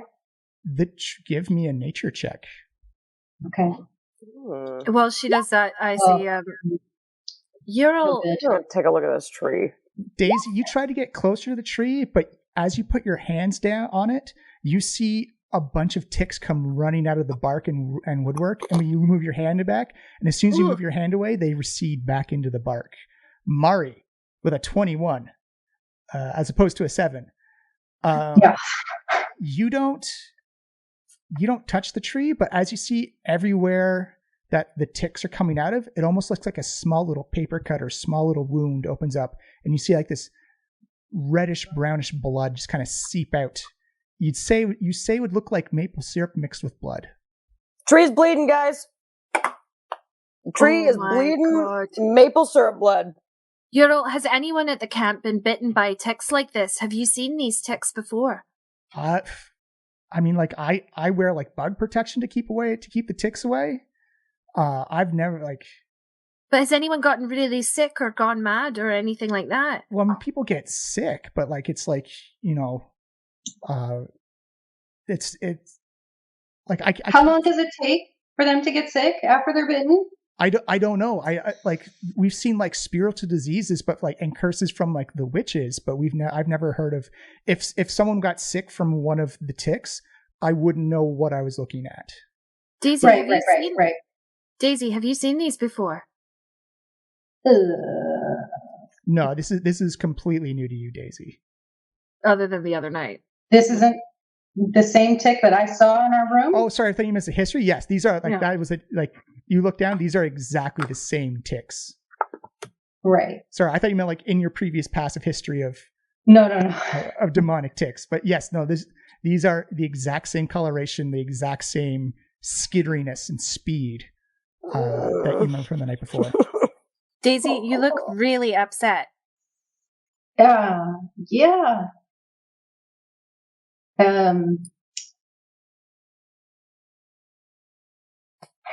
So, I may have seen one of these yesterday, and I didn't want to say anything because I didn't think that it was really a big deal, but it did bite me, but I feel fine, but, I'm fine. I'm sure I'm fine. Can I make a medicine check on Daisy? Mm-hmm. 13. Basic 10 is all you needed. Okay. She looks fine. She's not sweating, showing any signs of fever, no blemishes, no cold sweats. Seems like a strong and healthy frillbog. Can I wait? Does the effect of detect good and evil last for? It should last for a bit duration, up to 10 minutes. Yes. Can I sense anything off Daisy? From Daisy? Nothing. Okay. Absolutely nothing That's off good. Daisy. That's good. I think you might be all right. I think if anything did happen, that you didn't leave an effect. I don't think we need to attack the gnolls. I think we need to attack the nest of whatever is creating these ticks. Mm-hmm. If you sense that there's a great big, I don't know, source, then that's what we've got to get to. But how are we going to get to it without running into any of the gnolls? Wait! I can disguise myself as a gnoll. Okay, let's do it. I can do that too, and I could go with you. I have disguised self. I don't want to split us up though, but maybe I wonder if I could bring yous all in tied up or something, or if I could find a way to let yous in, or if I could just go in. I mean, we can still go in there. I'm worried for the two of you going in alone. Is there a way that we could smoke the gnolls out so that could you make them sleep like you did with the bees? Possibly, I could. I mean, it's not a super powerful spell. Like, I don't know how many of them I'd be able to put to sleep at once. Wait. And I pull the cheese out from my backpack, which I'm sure has ripened. Oh, good God. We can sneak them out. Oh. That way they'll all leave because their noses are too sensitive. And then we can just torch whatever is down there. All right. I'm going to disguise myself as a gnoll, and I'll go first, and you guys follow me with the cheese. I'll say, Daisy, give me a quick nature check. DC Sure. 10. Oh no! Oh no! Oh yeah, you know instantly the cheese thing is actually probably going to be more of a hindrance. Gnolls are much like hyenas. They love to cover themselves in the worst smells possible. It's kind of like a camouflage that if you smell like everything around you, it's hard to actually get your scent.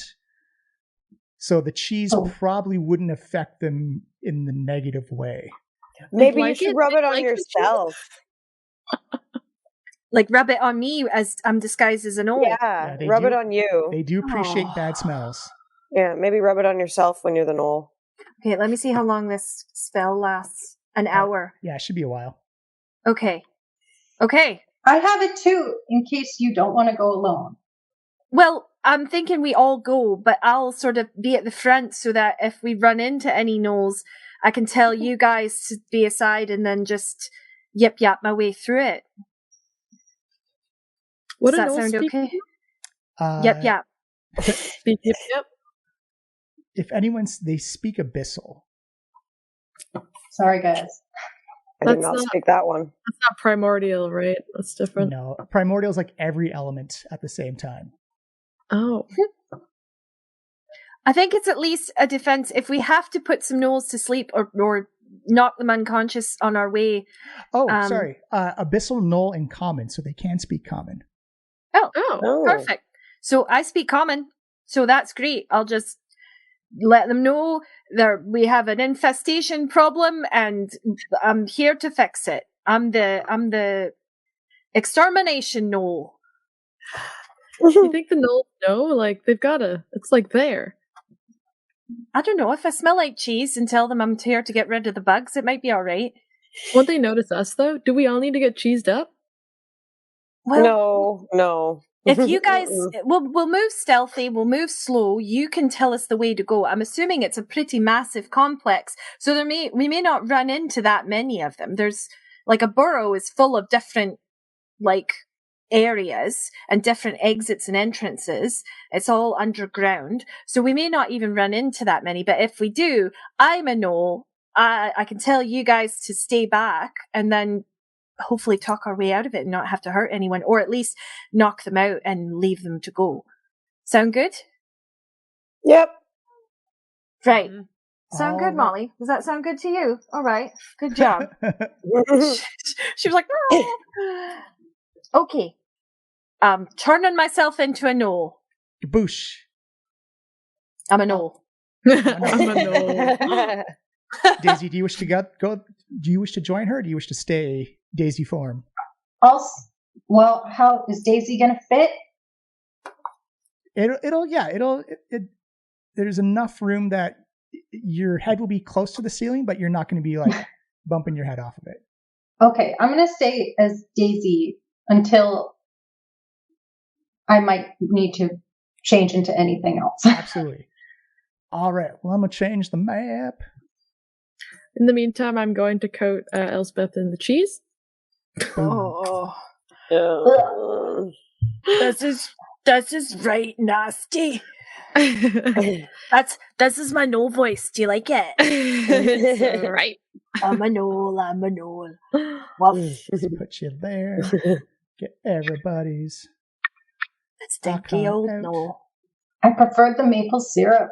Yeah. I'm gonna take a big whiff of my honey just to get away from that. I feel like it's actually not so bad once you have a gnoll nose.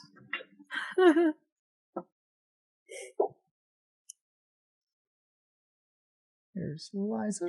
Oh wow, is this one of those uncover as you go maps? If the ticks were making this syrup come out of the trees and the syrup was turning evil, is that what we've just fought? I'm just thinking out loud here.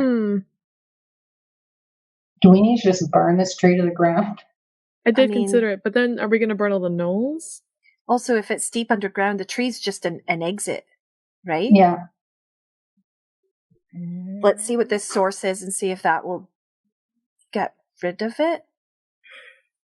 Worst case scenario, we light fires on our way back out. Mhm. Okay, so as you come into this gnoll hole, this gnoll burrow, it doesn't have a lot of architecture to it. It's very hard, compressed, packed dirt. In fact, you look up and you see like every now and then just like little crumblies of dirt just kind of drop down a little bit. These aren't stairs. These are just like roughly hewed inclines and declines. And the light is very dim and it stinks. It is awful smelling down here. Worse than the cheese? Worse than the cheese. Oh, God. It smells nasty. like if the cheese rolled in a corpse pile. Oh, how do you stand it? Oh, So does the missed the cheese actually gingerbread. smell better than what we're smelling? It actually does. It almost gives it like a I pleasant put my accent. fur up to my mouth. It is dim light in here, so people with dark vision, you're going fine. You think that as you get deeper in, there won't be any light sources, it looks like. So people who don't have dark vision will be at disadvantage or not be able to roll, depending how far in you go. And Daisy, based on your passive perception, you see in a line right across here. I'm on the wrong map. Oh, sorry. How is that? Let's see. I brought the players over. Oh, now we're in the old map. Yeah. Now I'm in the woods. Oh, there we go. There we go. Here you go. New They're on map. the same map. Nope. I'm still on the old map. Oh, give a refresh to your browser. Okay. Loading. Loading. Oh, hey, okay, that is better. Okay. Okay. So, sorry, I was going to ping for you again in a line. Whoops. Right there. Ping, Mm-hmm. ping, ping. With your passive perception, you see what appears to be a small steel cable attached to or strung across the bottom of the ramp down. Oh, is this alarm? It's a trap. It doesn't look silver or magical to you. It just looks like, and there's just like Okay. one thread. How high up is this thread? Maybe a foot. A foot. Mm-hmm. So it's something we could all step over. Okay. In theory, yes. I might have to hop. Could you crawl under it? A Mari could foot? probably crawl. No, I couldn't crawl under it. Oh no. Mari. Should we get Mari to disarm it? Yeah. Can do. Wait, Mhm. what is it? Sorry, I was reloading the thing. It's a small steel thread across the bottom of the decline into the null. Okay, yeah. I can. I'll try to disarm it. Okay, so move yourself. I'll move it up for you. Blah, blah, blah. Right up there, and give me a thieves' tool check, which is essentially just a dexterity plus your proficiency. I believe you have it on your character sheet. The thieves' tool.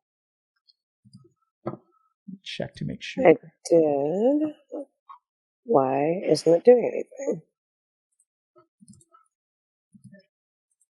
Should have. Yes, you just got to click on the thieves' tool, and I'll give you a roll for it. I clicked it and it didn't do anything. Oh. Brought up a sub window. Yeah, I chose dexterity for you. Is it alright if I roll for you, or? Yeah, go for it. Go for it. Ooh, Oh. I'm sorry. That is a Nope. 6. That is not good. You see Mari go, oh, it's a steel cable. You just got to clip it. She pulls out her thieves' tool and clip. As you see all the tension released, and you see like tin cans and shards of metal and stone come falling down from the ceiling and going clank, clank, clank, clank, clank, clank, clank, clank, clank, clank, clank, clank, clank, clank, clank, clank, clank. Well, there goes that element of surprise. Ouch. Since I'm pretty sure our cover is blown, I cast light. Sorry. We can see. Boof. Yeah, you can see, if you're looking up, you could see the spots that they're just essentially put into the top of the ceiling, and then that everything was being held with tension. And as soon as that tension was gone, it all came tumbling down. But it appears to be that this is just kind of like a muster area, kind of like to trap cold, to keep other things out. And then from around the corner up here, you see 2 gnolls come running up, and they've got kind of like metally shoulder pads. They got long spears and shields just come running up, and they look and they stop and they see Elspeth as a gnoll. As you hear them call out in Gnoll, Elspeth, it's like, "What's going on? What's happening here?" Or more of a. I say back in common, but like in my Gnoll voice, I'm like, "Oh, my bad, I tripped on the wire." Give me a deception check. Deception, please. Good news, friends. Yeah. Oh, yeah, 17. You see Stupid wire, it's a bad thing. You see them respond back in kind in common, like, Be careful next time. It takes a long time to set up that trap. Who are these people? You know it's dangerous to bring in new people. No, friend's gonna help. I have a tick problem in my part of the burrow. Need to get that cleared up, because, man, those things can just take the bite right out of you. I can't forage and do the things I need to do in the forest. I just like I nudge her. No. I give her a good they're nudge. cool. They're good people.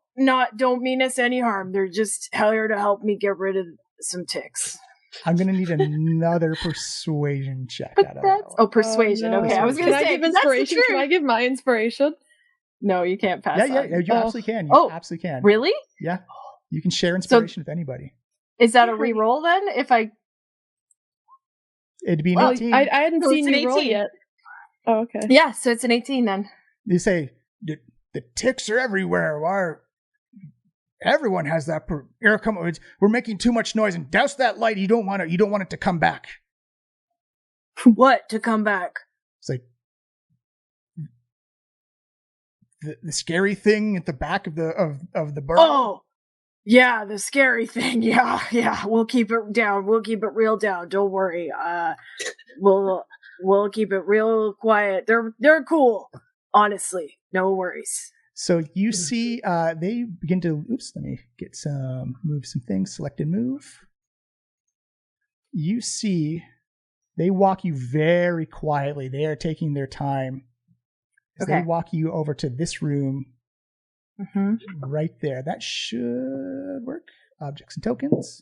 Has everyone moved to that section of the room there? Yes. Okay. Yeah. Perfect. Is this the back of the burrow?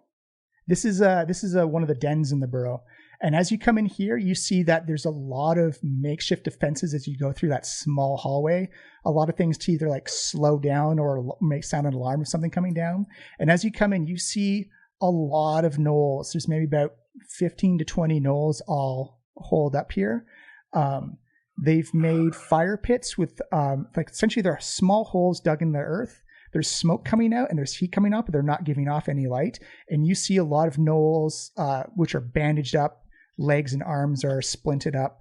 A lot of gnolls like small little kits and cubs that they're trying to keep occupied. And it almost looks like a trauma center. Oh no. I'm And traumatized. Oh no. And then as you can see here, right at the entrance, it looks like they've jury-rigged the ceiling to collapse if they need it to. And keep them in, kind Keep of them thing. in, Like, yeah.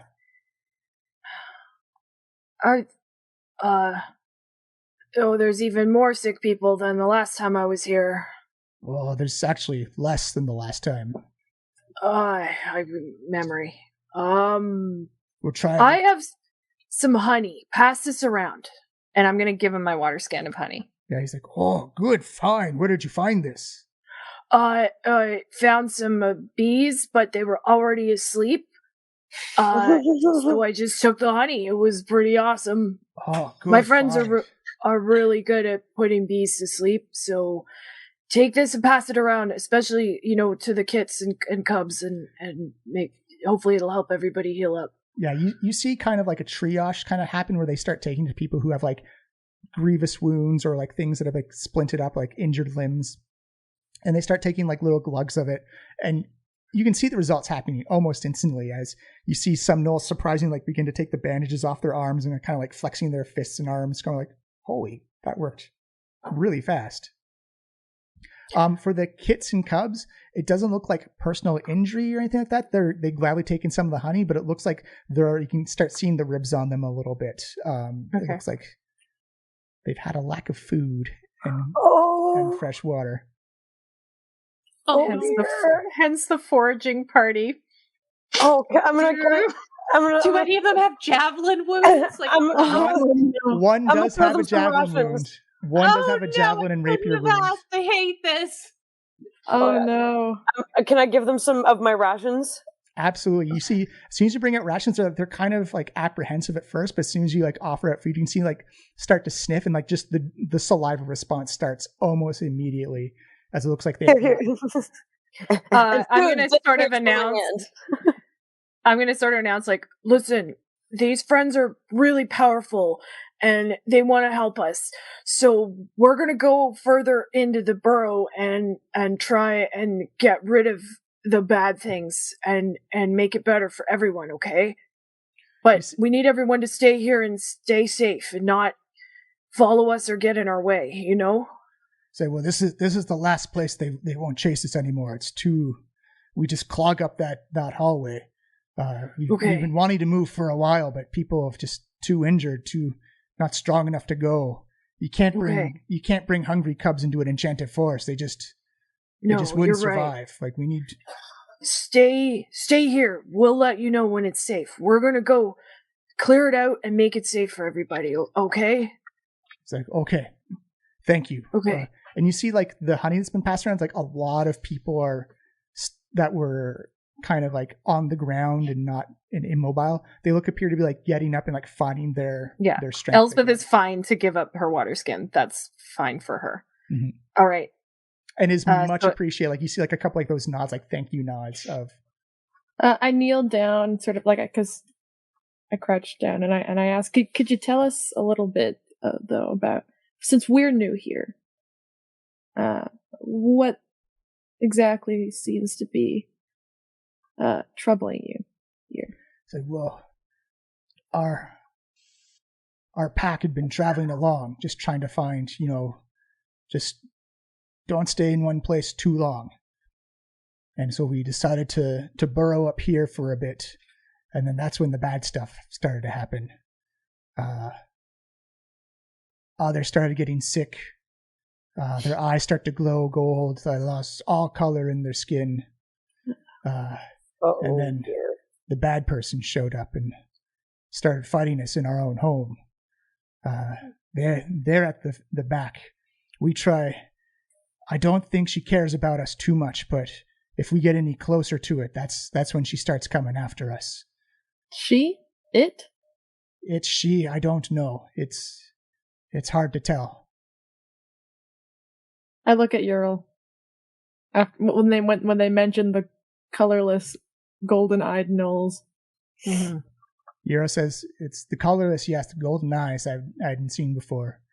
And you see another gnoll pipe up. Like, they're making they're making a tree out of corpses in the back. Oh, the ticks are the bad thing in the back. Is where they're pointing to what direction the bad thing is. Is that the same place that Liza's getting a ping of? Yeah, Liza, it is definitely the same direction you're getting a ping. Okay. When you say making a tree out of bodies, out of bones, is that what the smell is? No, it's bodies. They go out and they collect bodies and come back with them. Oh. And they make this tree that goes from the dirt in the ground to the dirt in the ceiling. Oh my god. All right. We've got to move fast. Yeah. Okay. Is there, all right. I mean, I'm a little worried about what we were hired to help you gnolls. Yep. And we I didn't know too much about this tree problem. this dead people tree problem.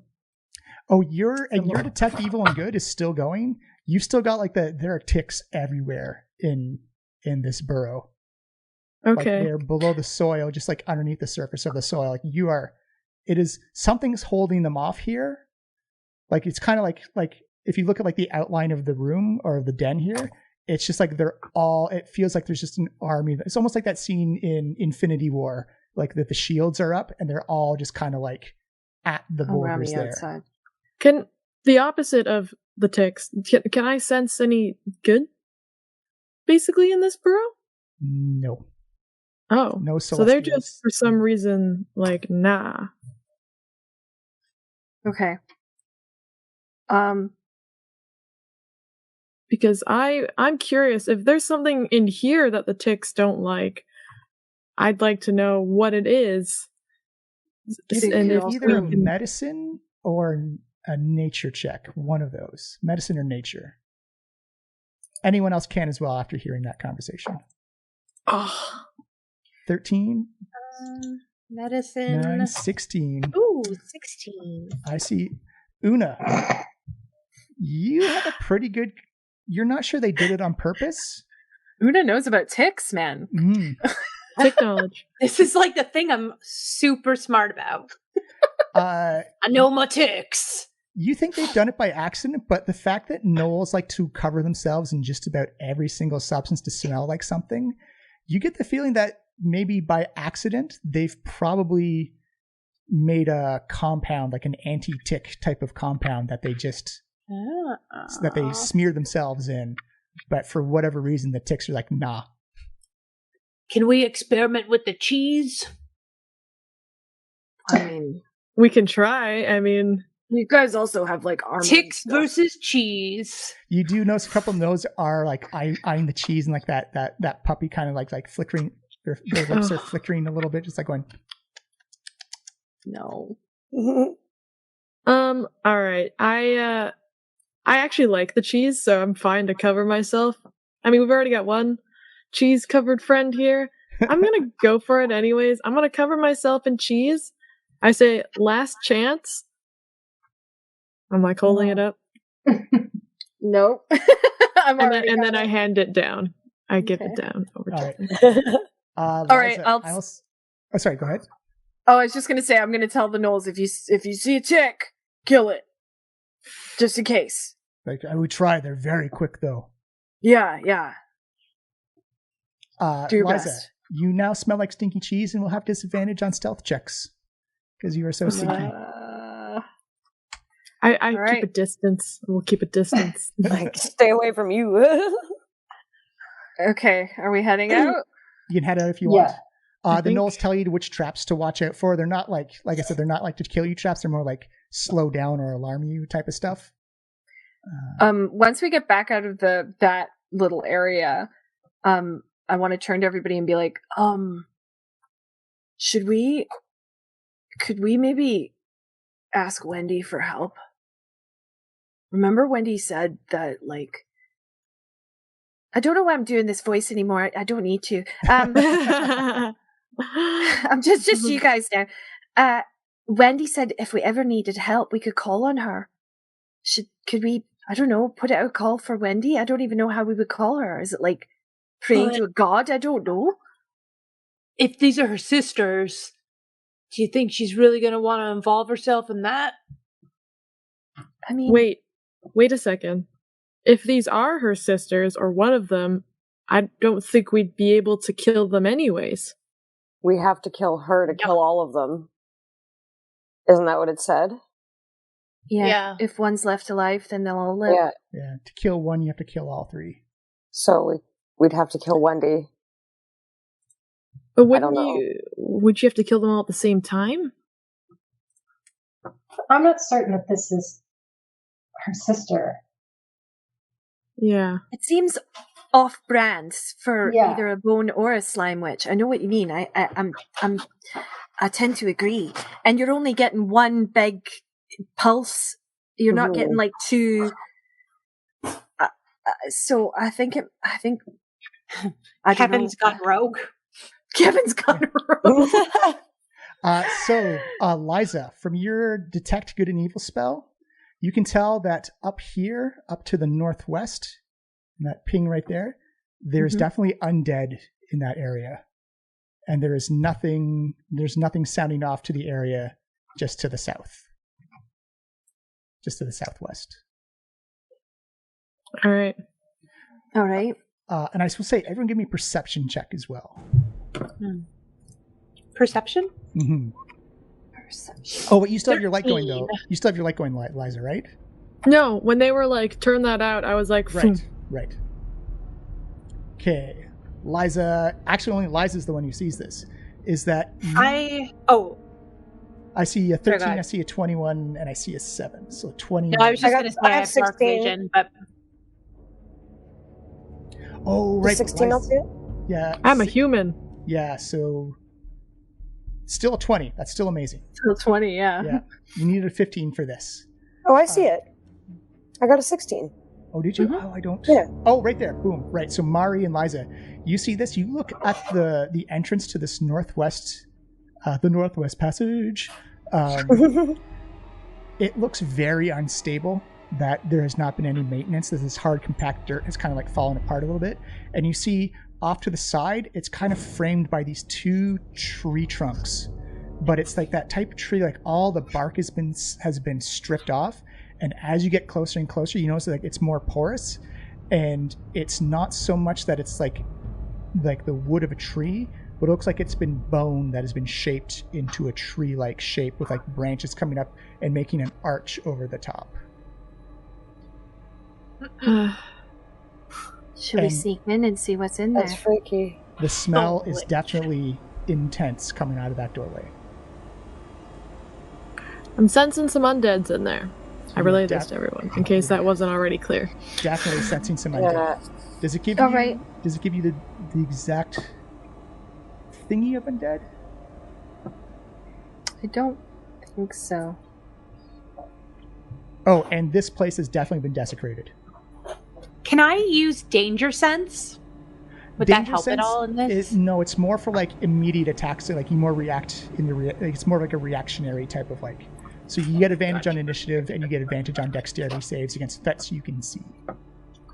I say we all ready in action and just head in there for whatever's in there. Do we want to scout with some stealth first? Yeah, I can scout with some stealth if you want. And sneak on in.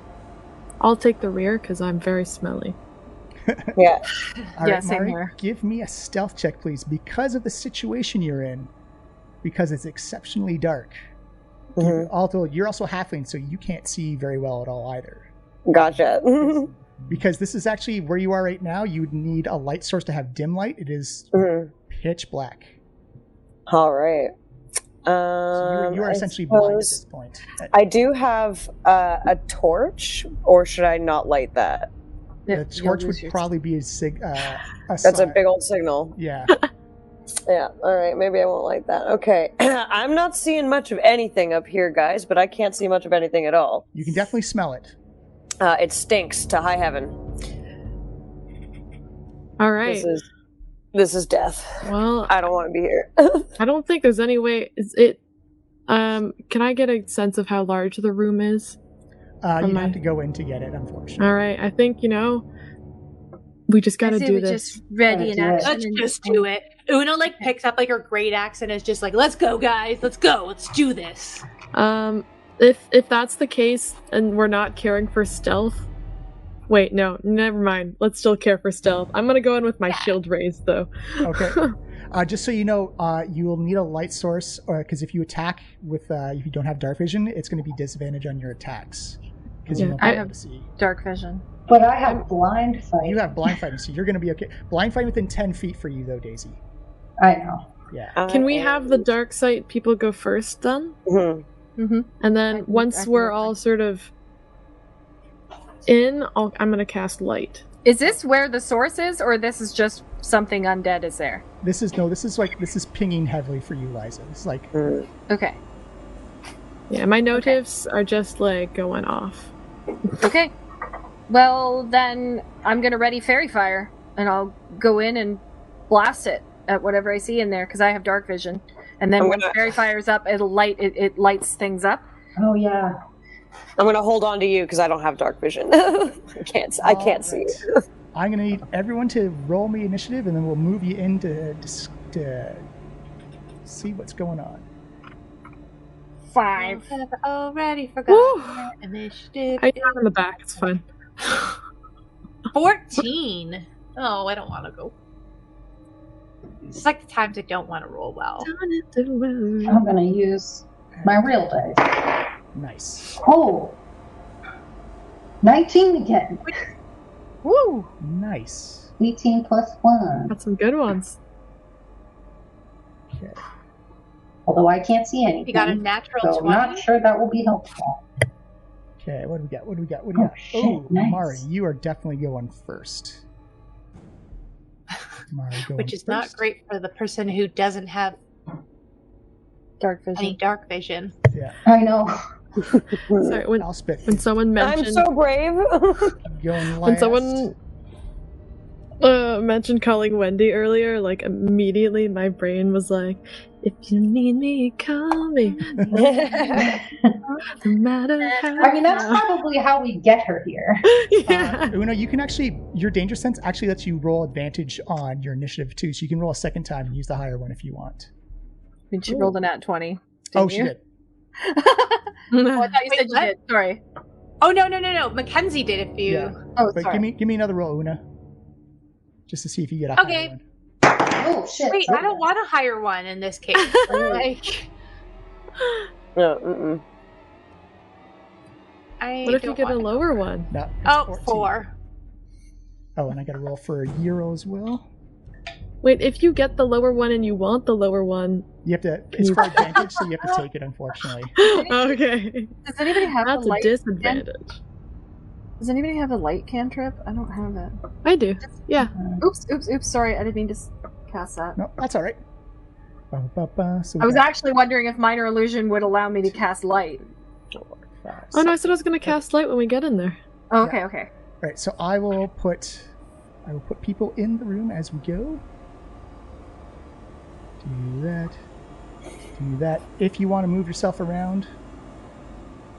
Okay, so in the corner up here, for those that can see, you see what appears to be corpses that have been turned upside down, and they have their arms stuck into the dirt and the soil, and their jaws and tops of their head just kind of hang loosely, just kind of dangling around. You also notice that their torsos are also been twisted, almost like a candy cane, as they come up. And some corpses in the middle of the tree are standing right way up, but their elbows and legs have been bent the other way to make branches that also reach up and grab into the top of the dirt ceiling. And they are all in their Gnoll corpses or human corpses or a mix? They're everything. They're human, they're gnoll, they're gnome, they're elvish. This is some Hannibal shit. Yeah. Unfortunately, it's in black and white, but you also get the feeling that they've lost all the color. And that's when you kind of hear like this laughing and this snarling. That's never good. As you see walking up from behind the tree, this figure in these long leathery robes and these deer antlers that come out the top and these long extended fingers. Kevin, the druid god. Kevin! The only person who understands this is Daisy, as you hear like kind of like this, every word is spoken on the inhale. It's kind of like, it's like, to kill one of us, you have to kill all three. As you see, her eyes go gold, and you see all the eyes on the tree light up gold light as well. This is not someone we recognize, right? This is not one of the druids we saw earlier? This was the druid in the middle. Okay, that's what I thought. It is One of the druids. Yeah. It is the druid. So were we wrong the whole time about the prophecy? Yes. It's the druids. It's the druids, not the witches. Oh, good. 1 second. The mean girls always run the shots. So when you were saying the Mingo's like, you're not wrong. Oh no. Cool. Oh, actually, I don't know why I'm asking. I still can't see anything yet. I don't think I can see her either. Shit. But I could hear her. Yeah. I mean, if I can, as a bonus action, literally describe what I'm looking at, because it's nasty. Oh yeah, you can definitely describe it. Here, let me pull. I'm literally whispering furious to all of you exactly what I'm seeing. I'm like, it's the druids! It's the fucking druids! Oh my god! Do I need to wait till my turn to cast lighting? Unfortunately, yes. Yeah, alright. It'll be a while. To get my zombos up. I knew something seemed off about them. I think it was their creepy. They were creepy as hell. I knew everything seemed off about them. Okay, so here we go. Mari. You are completely blind. Good luck! But what you can do is you can hold your action to attack something when you're able to see it. Yeah, I'm gonna do that because I'm shooting blind in here. All right. Daisy, also completely blind. Yep. And definitely not within 10 feet. I am ready. Yeah. Do you wish to hold your action then? I believe I should. All right. Yrel, also completely blind. Oh my god. Because she's human. I'm sorry. Let's add these turns because she's coming up after Yrel. Boom. The druid gets to go. Wait, Yrel's in here twice. Is she supposed to be? Oh, wait. Oh, yeah, yeah. let me get rid of that Yrel. Back. Duplicate Yrel. We need 2 Yrels. The druid is going to come up. You know what? Why did I say that? We should have just let that happen. She will stand there. She will cast a spell with her hands, and I will need everybody to give me a DC abilities. A DC 12 Constitution save, please. Oh no. Let's see. Why do I always forget how to do this? Do I just hit? So it's under saving throws, just hit Constitution. Oh, Oh. thank god. Oh. Oh no, Daisy! Oh, thank god. Wait, why don't I see this? Somebody help me. Above your skills. Above your skills, beneath your proficiency bonus. So your skills. Oh! It says strength Saving throws. You need a 12. Oh, no. Oh, I just got it. Oh god. I got a Oh, and I 7, got but then my other one's like a nat 20. Baloney! Yrel makes it as well. All right. Oh, good. Here Okay, it so comes. just Daisy and Can I Yrel. use my inspiration to re-roll that or no? You know what? I'll say yes. You can roll, but you have to take the left side of the. Take the left side of it. Actually, you know what? You already rolled it, so yeah, we can say 24. That natural 20 will count as your inspiration save for. Okay. All right. So who didn't make it? Daisy didn't take Me. it. I'm sorry. Oh no. As you see Thunderwave come out. Oh, Jesus Christ. Ooh, for 11 thunder damage to everybody, and everybody is pushed back. Boom. Oh, everyone else. Is it not halved if we save? It is half, so it'll be 5 thunder damage if you save. And everyone else did. Only Daisy gets blown back. Boom. Okay, 5. As a reaction, can I cast Absorb Elements? Yes, you absolutely can. Thunder damage is one of the elements I can absorb. So you're only Yay. taking 5 thunder damage then. Yes, and then when I attack, I roll a d6 and also do thunder damage. That's awesome. That's amazing. Yeah. Can I also do a react? Yes, you can. Can I do Wrath of the Storm? Absolutely. Oh. And okay. How does Wrath of the Storm work exactly? Okay, and I'll If you take click it into your character sheet, it'll come. HP off here. Because I see it in as a description, and then I see it as like under my sword. So like, Yeah. boop. So, what is that? Dexterity save. Okay. Roll that up. DC 13. Takes a 14. Aww. But Does she take half damage? Half damage, so she takes 4. Okay, I'm gonna still say my cool line. I'll be like, that thunder barely tickles, and I'm like, boom, and I wheel it back to her. Thunder. So, here's the chain of events that happens. It's like this druid comes up, clasps her long bony hands together, and casts Thunderwave out. Daisy, you don't see it, but you feel it coming, and as you get blown back, you instinctively cast Absorb Element and absorb most of the thunder damage, and you can just feel the sound energy just vibrating around your forearms and on your fists. Liza, this ain't no show to you. That's not thunder damage. As you send thunder damage right back at her, I need everyone to roll me a d20 and let me know if you get a 20 or a 1. Oh no. Wait, is a normal D20? Okay, no. I got a 2. Everyone's good? Oh my god. 19! You're good? You're still good? It's not a 1 or a 20? Wait, what? What if you had gotten a 20? You see parts of the ceiling come crashing down around you, big clumps of dirt just avoiding, just narrowly missing you, because thunder damage is an audible type of damage. All right. After the druid is Una.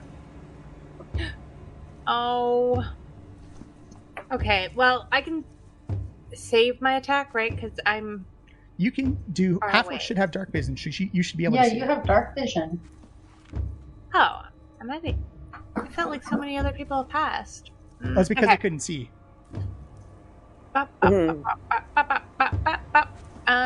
Can I... Oh, she's like right here. Yeah, she didn't look at Oh. She like right here. Okay, Una's gonna like take a step just behind Liza, but not very far because I don't want that. And she's going to take out her hand axe and throw it. You can get close to her if you wish. I don't want to. Okay. Give me your attack roll, please. I suppose. Wait, can I do? I guess I can't take a step back after, right? You can, yeah. You can also rage if you wish as well, as a bonus action. Would you wish to rage? Do you wish to rage? I mean, I do. Okay, you know what? Let's Let's go for a little rage. That's just A a tiny little Yeah, As a let's, treat. Okay, with that in mind, then she's gonna use her great axe and then scooch up over here and then like bonker. Good. Give me an attack roll. Bonkin. Bonk. That's a hit. 18 is definitely a hit. An 18. Take that, wench. Whoa! Ego damage. Dang. Brings like her axe down. Don't forget- and just, like, Don't forget your rage damage. Yeah, it should be +2 for rage damage, so that'd be 15. Oh my goodness. Una. Una. Una. As you just see Una come, people who can see it, Una comes running up and just ka-chunk cuts right into leather, like right into her front torso, and delivers a grievous wound. As you see her kind of like inhale and cough, and you see like this yellowish, brackish, glow-in-the-dark blood just come up from her mouth as she begins to cough and sputter. Ouch. Big hit. All right, after Una is... I can't step back, right? You said? You can step back, but you'd cause an attack of opportunity if you did, because you're in her melee range. Oh, then never mind. Yeah. So, Elspeth, you are up. Okay. Do I want to do Fairy Fire or... What's this save for Fairy Fire? It affects all the creatures in the area. Dexterity saving throw. Yeah. Yeah, it's just she moved forward. Originally, I was going to be able to get like most of them, but I do want to get her. 5, 10, 15, 20. I could get her, like if I put it here, I could get her and this guy here, This right? one Zombo? Perfect. Yeah, so I'll use my last spell slot and cast Fairy Fire. Right, dexterity And save. they need to make a dexterity save, each of them, and the save is 14. 14. Ooh, the druid makes No! it. Super makes it. And the Zombo will probably not make that. What? -1. Oh, What? Oh, 18. man. Oh, no. Whoops. maybe he will. Wow. Spells it. Let me see. Wait, is that basically like a 20 and a 20? Yeah, it's a... Pretty much. A dirty 20 and then a natural. Wow. We're gonna die. Roll against effective reach. I just want to see. Yeah, there's so that it doesn't affect them, unfortunately. But you do see, Una, you can see this druid is seriously hurt. Very, very hurt. I should have just done damage. Inspiration to Liza. Liza, it is your turn. All right. Also, I'm going to move so I'm not so clumped up. 5, 10, 15, 20, 25, 30. I'm going to move over there. Sorry. So, no problem. Does casting the cantrip count as an action? It does, unfortunately. But I will let you know that if you do it, you are going to trigger 3 held actions to all attack at the same time. All right. Yeah. You know what? Let there be light. Boom. So, Liza, describe how you do the light spell to light up the area. Oh, should I be quiet? It's up to you. It's however you want to do it. Yeah. I mean, I'm not gonna. I guess I'll sort of like conjure the light as sort of the orb again, and sort of throw it mid-room so everyone can see. We can see the whole area there. So what you see is actually a horrific sight. Essentially, it's just a giant dirt mound, and the zombies have pulled themselves off the zombie tree, and like some of the feet are backwards, some of the torsos are just kind of like facing you sideways, but their head is facing you normally. It is just an awful amalgamation of joints going in the opposite directions that they should be. You can hear like those sickening like just brittle bones cracking as every time they move forward, and you can actually see the big axe wound that Una has put across the chest of this druid, has cut through all her armor, and you can see like her lungs and her heart and like just this yellow glowing fluid coming out of her, just like pouring down at the same time. She took a big massive hit. All right, do we see any other druids? Everyone sees it. So Mari, your held action triggers, so you get to do your attack now. You'll have sneak attack damage because Una is now in melee. In front of me. Yes.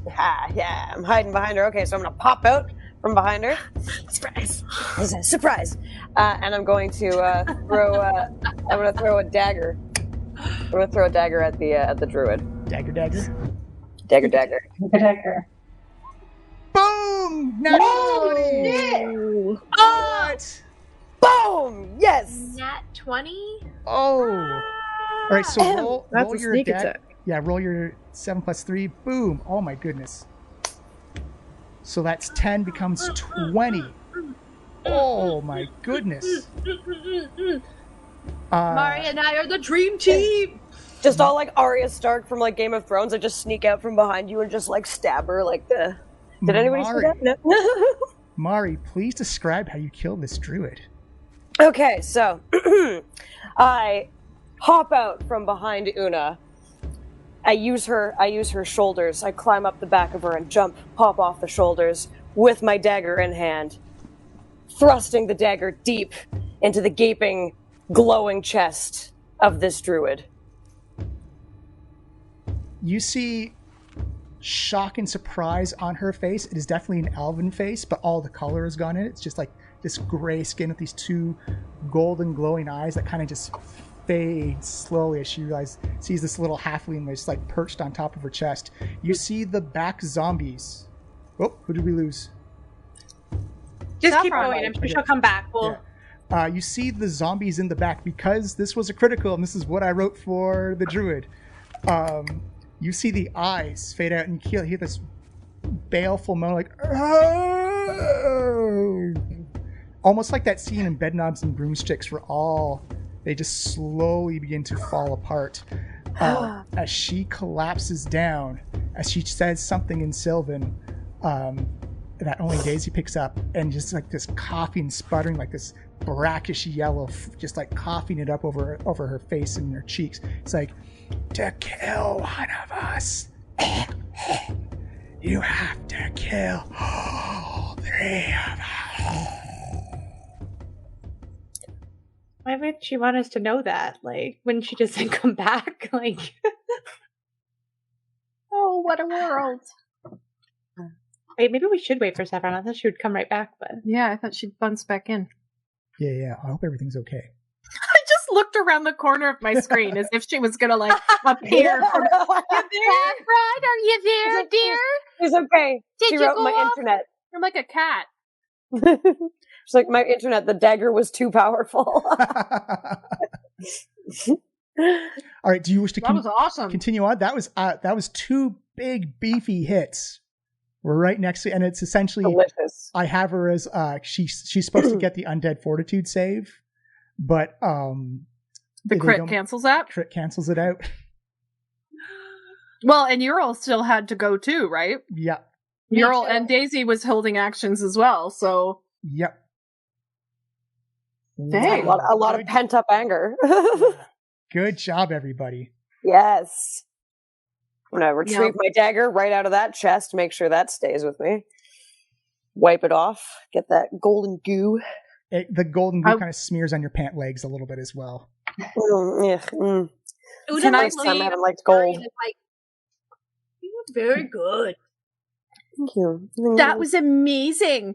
That was sick. Can I loot this druid? Like, is there any There isn't anything on her that you would consider valuable. Yeah, it's all gross. I want to ask Liza to cast good and evil and see if the ticks are still all running about. I will say, because it's a concentration spell and she technically hasn't broken it yet, the ticks seem to have faded in the area. Okay. And the zombies are still up? The zombies collapsed under their own weight. Okay. And she said it was desecrated ground, so if we consecrate it. Consecrating will take a long time, though, however. It takes a while it doesn't take long to consecrate, it takes a long time to go from desecrate to normal to consecrated. Yeah. So in theory you can do it, but it takes a long time. So do you wish to explore the other part of the burrow? Yes, but not without Saffron. Yeah. I Do think we know what's up? I think for the sake of speed, we should keep going until Saffron gets back, unfortunately. Okay. Pretend she's here in spirit. We can We'll just every now and again be like, Yrel, you're my hero. And then So as you make it to the next to the empty room, the second room or the second den in the burrow, you can see it's just a gigantic trash pile.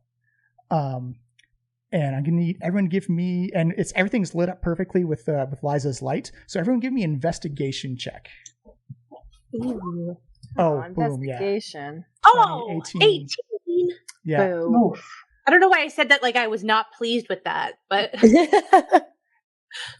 Mari and Una, this sticks out to you. This is adventurer's gear. This is swords and daggers and leather armor and backpacks, adventuring kits. And some of it is fresher. Some of it looks like it's older, like it's just a refuse area. They've been thrown here without. Yrel, do you recognize any of this? She goes down. She's like, "Yeah, these look like. I remember this guy's badge here. Like this guy came in maybe 4 or 5 months ago." All right. So wait. The druids were taking you to specific areas to have you cut down the trees, but then they were having the gnolls attack you to clear you out and then use the bodies to build these desecrated... Oh. Yay! She back? You're muted, but back. Yeah. They were so they could use the bodies to build these desecrated area tree things out of corpses. What's the point? Why not just attack the town? Why not just build a big tree? I don't understand. Are they slowly trying to take over the forest by desecrating parts of it? You see Yrel shake her head I don't know. I was hired to chop down trees, and that's what I did. It's like, I wish that I'm completely taken aback by all this. Like, we need to find those other true druids and kill them. You see her nod and said, this is going to sound odd coming from me, but I think my first instinct is just to get the hell out of here. All right. I think we've bought enough time for the Gnolls to get out and get somewhere safer. Mari, you also find, here, let me get up your loot table. Get your notes ready, everybody. Saffron, to catch you up, we went into the other room and just found a big pile of adventurers' gear. Oh, I'm So- like, That belonged to the are you murdered winning, adventurers. son? Well, we don't know how long before the druid reconstitutes herself. Oh. So we're getting the loot and getting out. So the undead are all just like dead for a bit? Yeah. Yeah. They collapsed She was as soon as the controlling druid went down. Yeah. Oh, I go to the entrance. Is everybody out of that other room Yes. other than the bodies? The tree room? Yes, I cast the thunderclap as a cantrip. Mhm. I want to try and collapse that room. It is easy, super easy to do. Just the instability from the previous series of thunder damage that happened, and it comes. Yeah. Just hard clumps of dirt just come piling down. You have sealed off that room with a one Okay. last thunderclap. Okay, that. At least that might buy us a little bit more time. I don't know. All right. So who's ready to write down some stuff? Yes. Me. Okay. Can I roll again? I want to find something nice. The things you have found. You have found 156 gold in coins. Oh, hold up. And I That's can the send group loot? Yeah, I can send you the list out because the randomly generated loot came up. So you get 11 gemstones worth 10 gold each, and it's I'll post the list. It's blue quartz, lapis lazuli, malachite, mossagate, obsidian, a tiger's eye, and a turquoise. And in one of the adventurers' bags, you find a bag of holding. Oh. And A bag of holding? Is that what you said? Oh. Is there Mari, anything in it? It is empty. Ugh. But Mari, we'll say this is in the bag of holding. Mari, you reach inside and you find this dark oak box that's looks like it's been carved like a series of leaves that interchange and interlock with each other, and it looks very much like a wooden type of like security box type of thing, and it does have a silver latch and lock at the front of it. Is there a key? There is not a key. There's not a key. There's not a key. But I'm pretty sure a rogue wouldn't know how to open that anyways. Yeah, right. Yeah, you're right. Why would I got these tools. I want to open this box. All right, give me a thieves tool check. Open the box. I think I fixed it. Open the box. Okay. I think. Oh man, I missed all the action. So sad. And it's a dexterity, yes? Yeah, dexterity plus your proficiency modifier. The last thing she said as she died was, "You have to kill all three of us." And then she melted away. 12 is enough to open the box. And on the inside is this black satin, kind of like a jewelry type of case. And in the middle of it is this glass golden eye color. And it's kind of got like a serpent's eye slit in it. My goodness. And when you reach down to pick it up, it's a gem? It's like a baseball size. It's glass. It's very clearly glass. But when you pick it up, it feels warm to the touch. Oh. And it's gold. It's gold color. It's Gold color. But it's glass. It's like a blown glass type of thing. Be careful touching that. There are things that are like scrying stones, or like the other things can see each other through. I'm just a little worried. I'm gonna cover it back up with the black velvet and hide it back in the box. Mm-hmm. But we have this now. We have it. Yeah. Click. Yes. Click. All right. So that was so hard, guys. what do you wish to do now? I want to go tell the Gnolls that they can pass freely, and for now, but the evil might come back. The evil lady could come back, so not to stay in this area. Get the heck out of Dodge. Yeah, they communicate back like the hun you've actually given them is like giving everyone the strength that they're moving today. Like they are GTFOing out of the Enchanted Forest. That this is Great. not been the greatest of experiences for them. They needed like an expert tracker to keep them going. Because they came in just as a herd or a pack, just trying to like bully their way through, and it did not go well for them. So they're leaving the Enchanted Forest ASAP. Right. Okay, good. And then, I mean, who do we think is in on this at Harker's Falls? Are we safe to go back there and tell them this news, or Hackett has to know. you think Hackett knows, or do you think Hackett was under the influence of the druids? Yrel says, honestly, my gut is just to leave. Like leave the forest? Leave Harker's Falls? Just leave it. Honestly, I've been looking for a reason to. Well, we have to get Calico. We promised we get Calico out. We promised.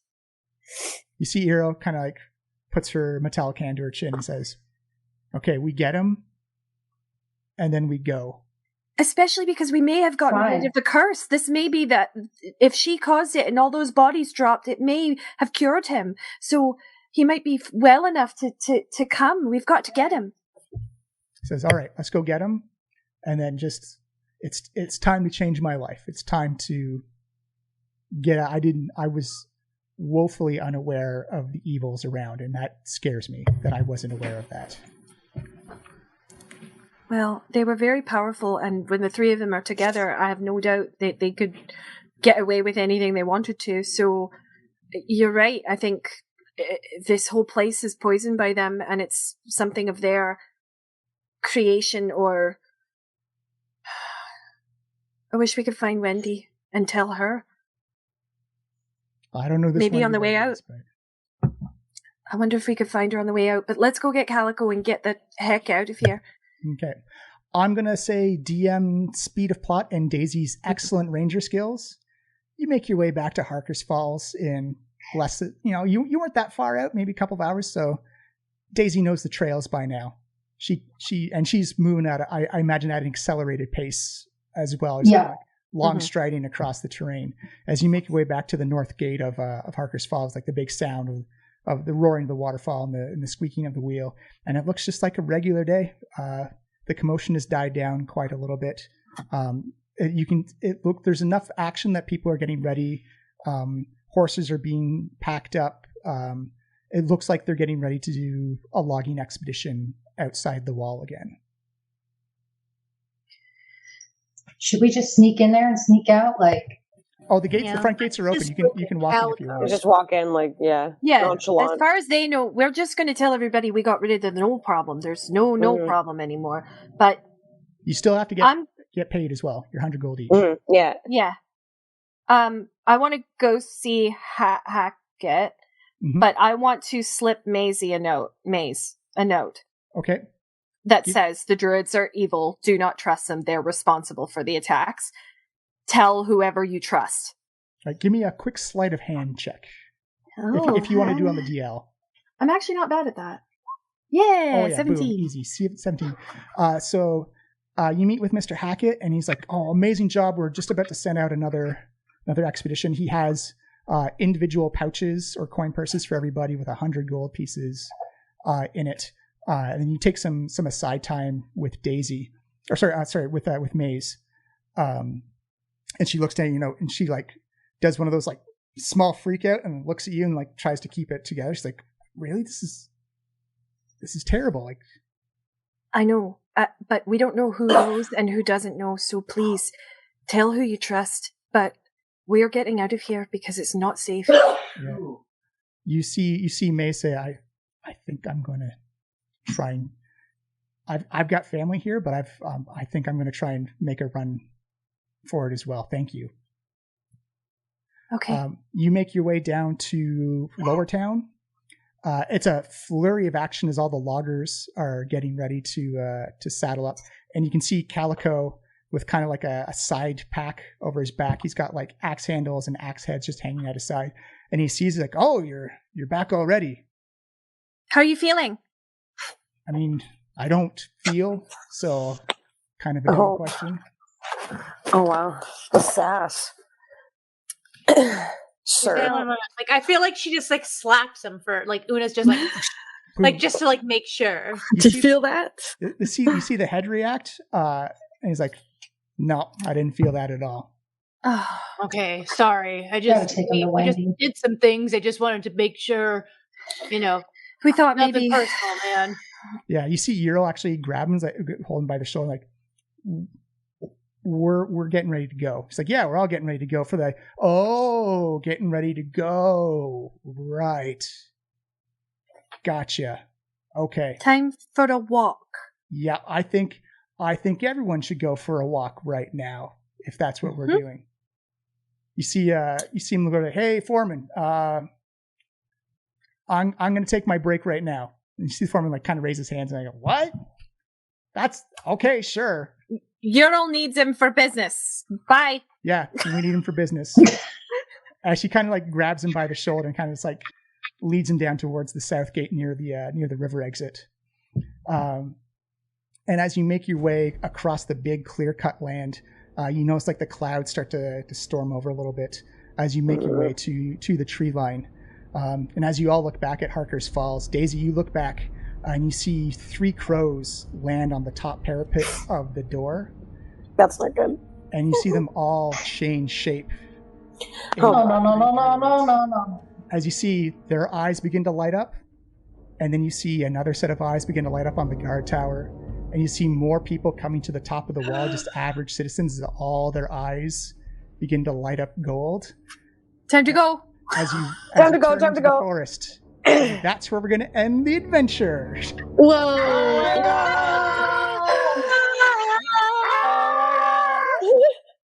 Oh my god. The whole I got thing goosebumps. was a honeypot. That's so creepy. A honeypot of doom! The Diecast podcast was produced by Miles Baker, Stephanie Cook, and Johnny Robertson. Music provided by Sirenscape.com.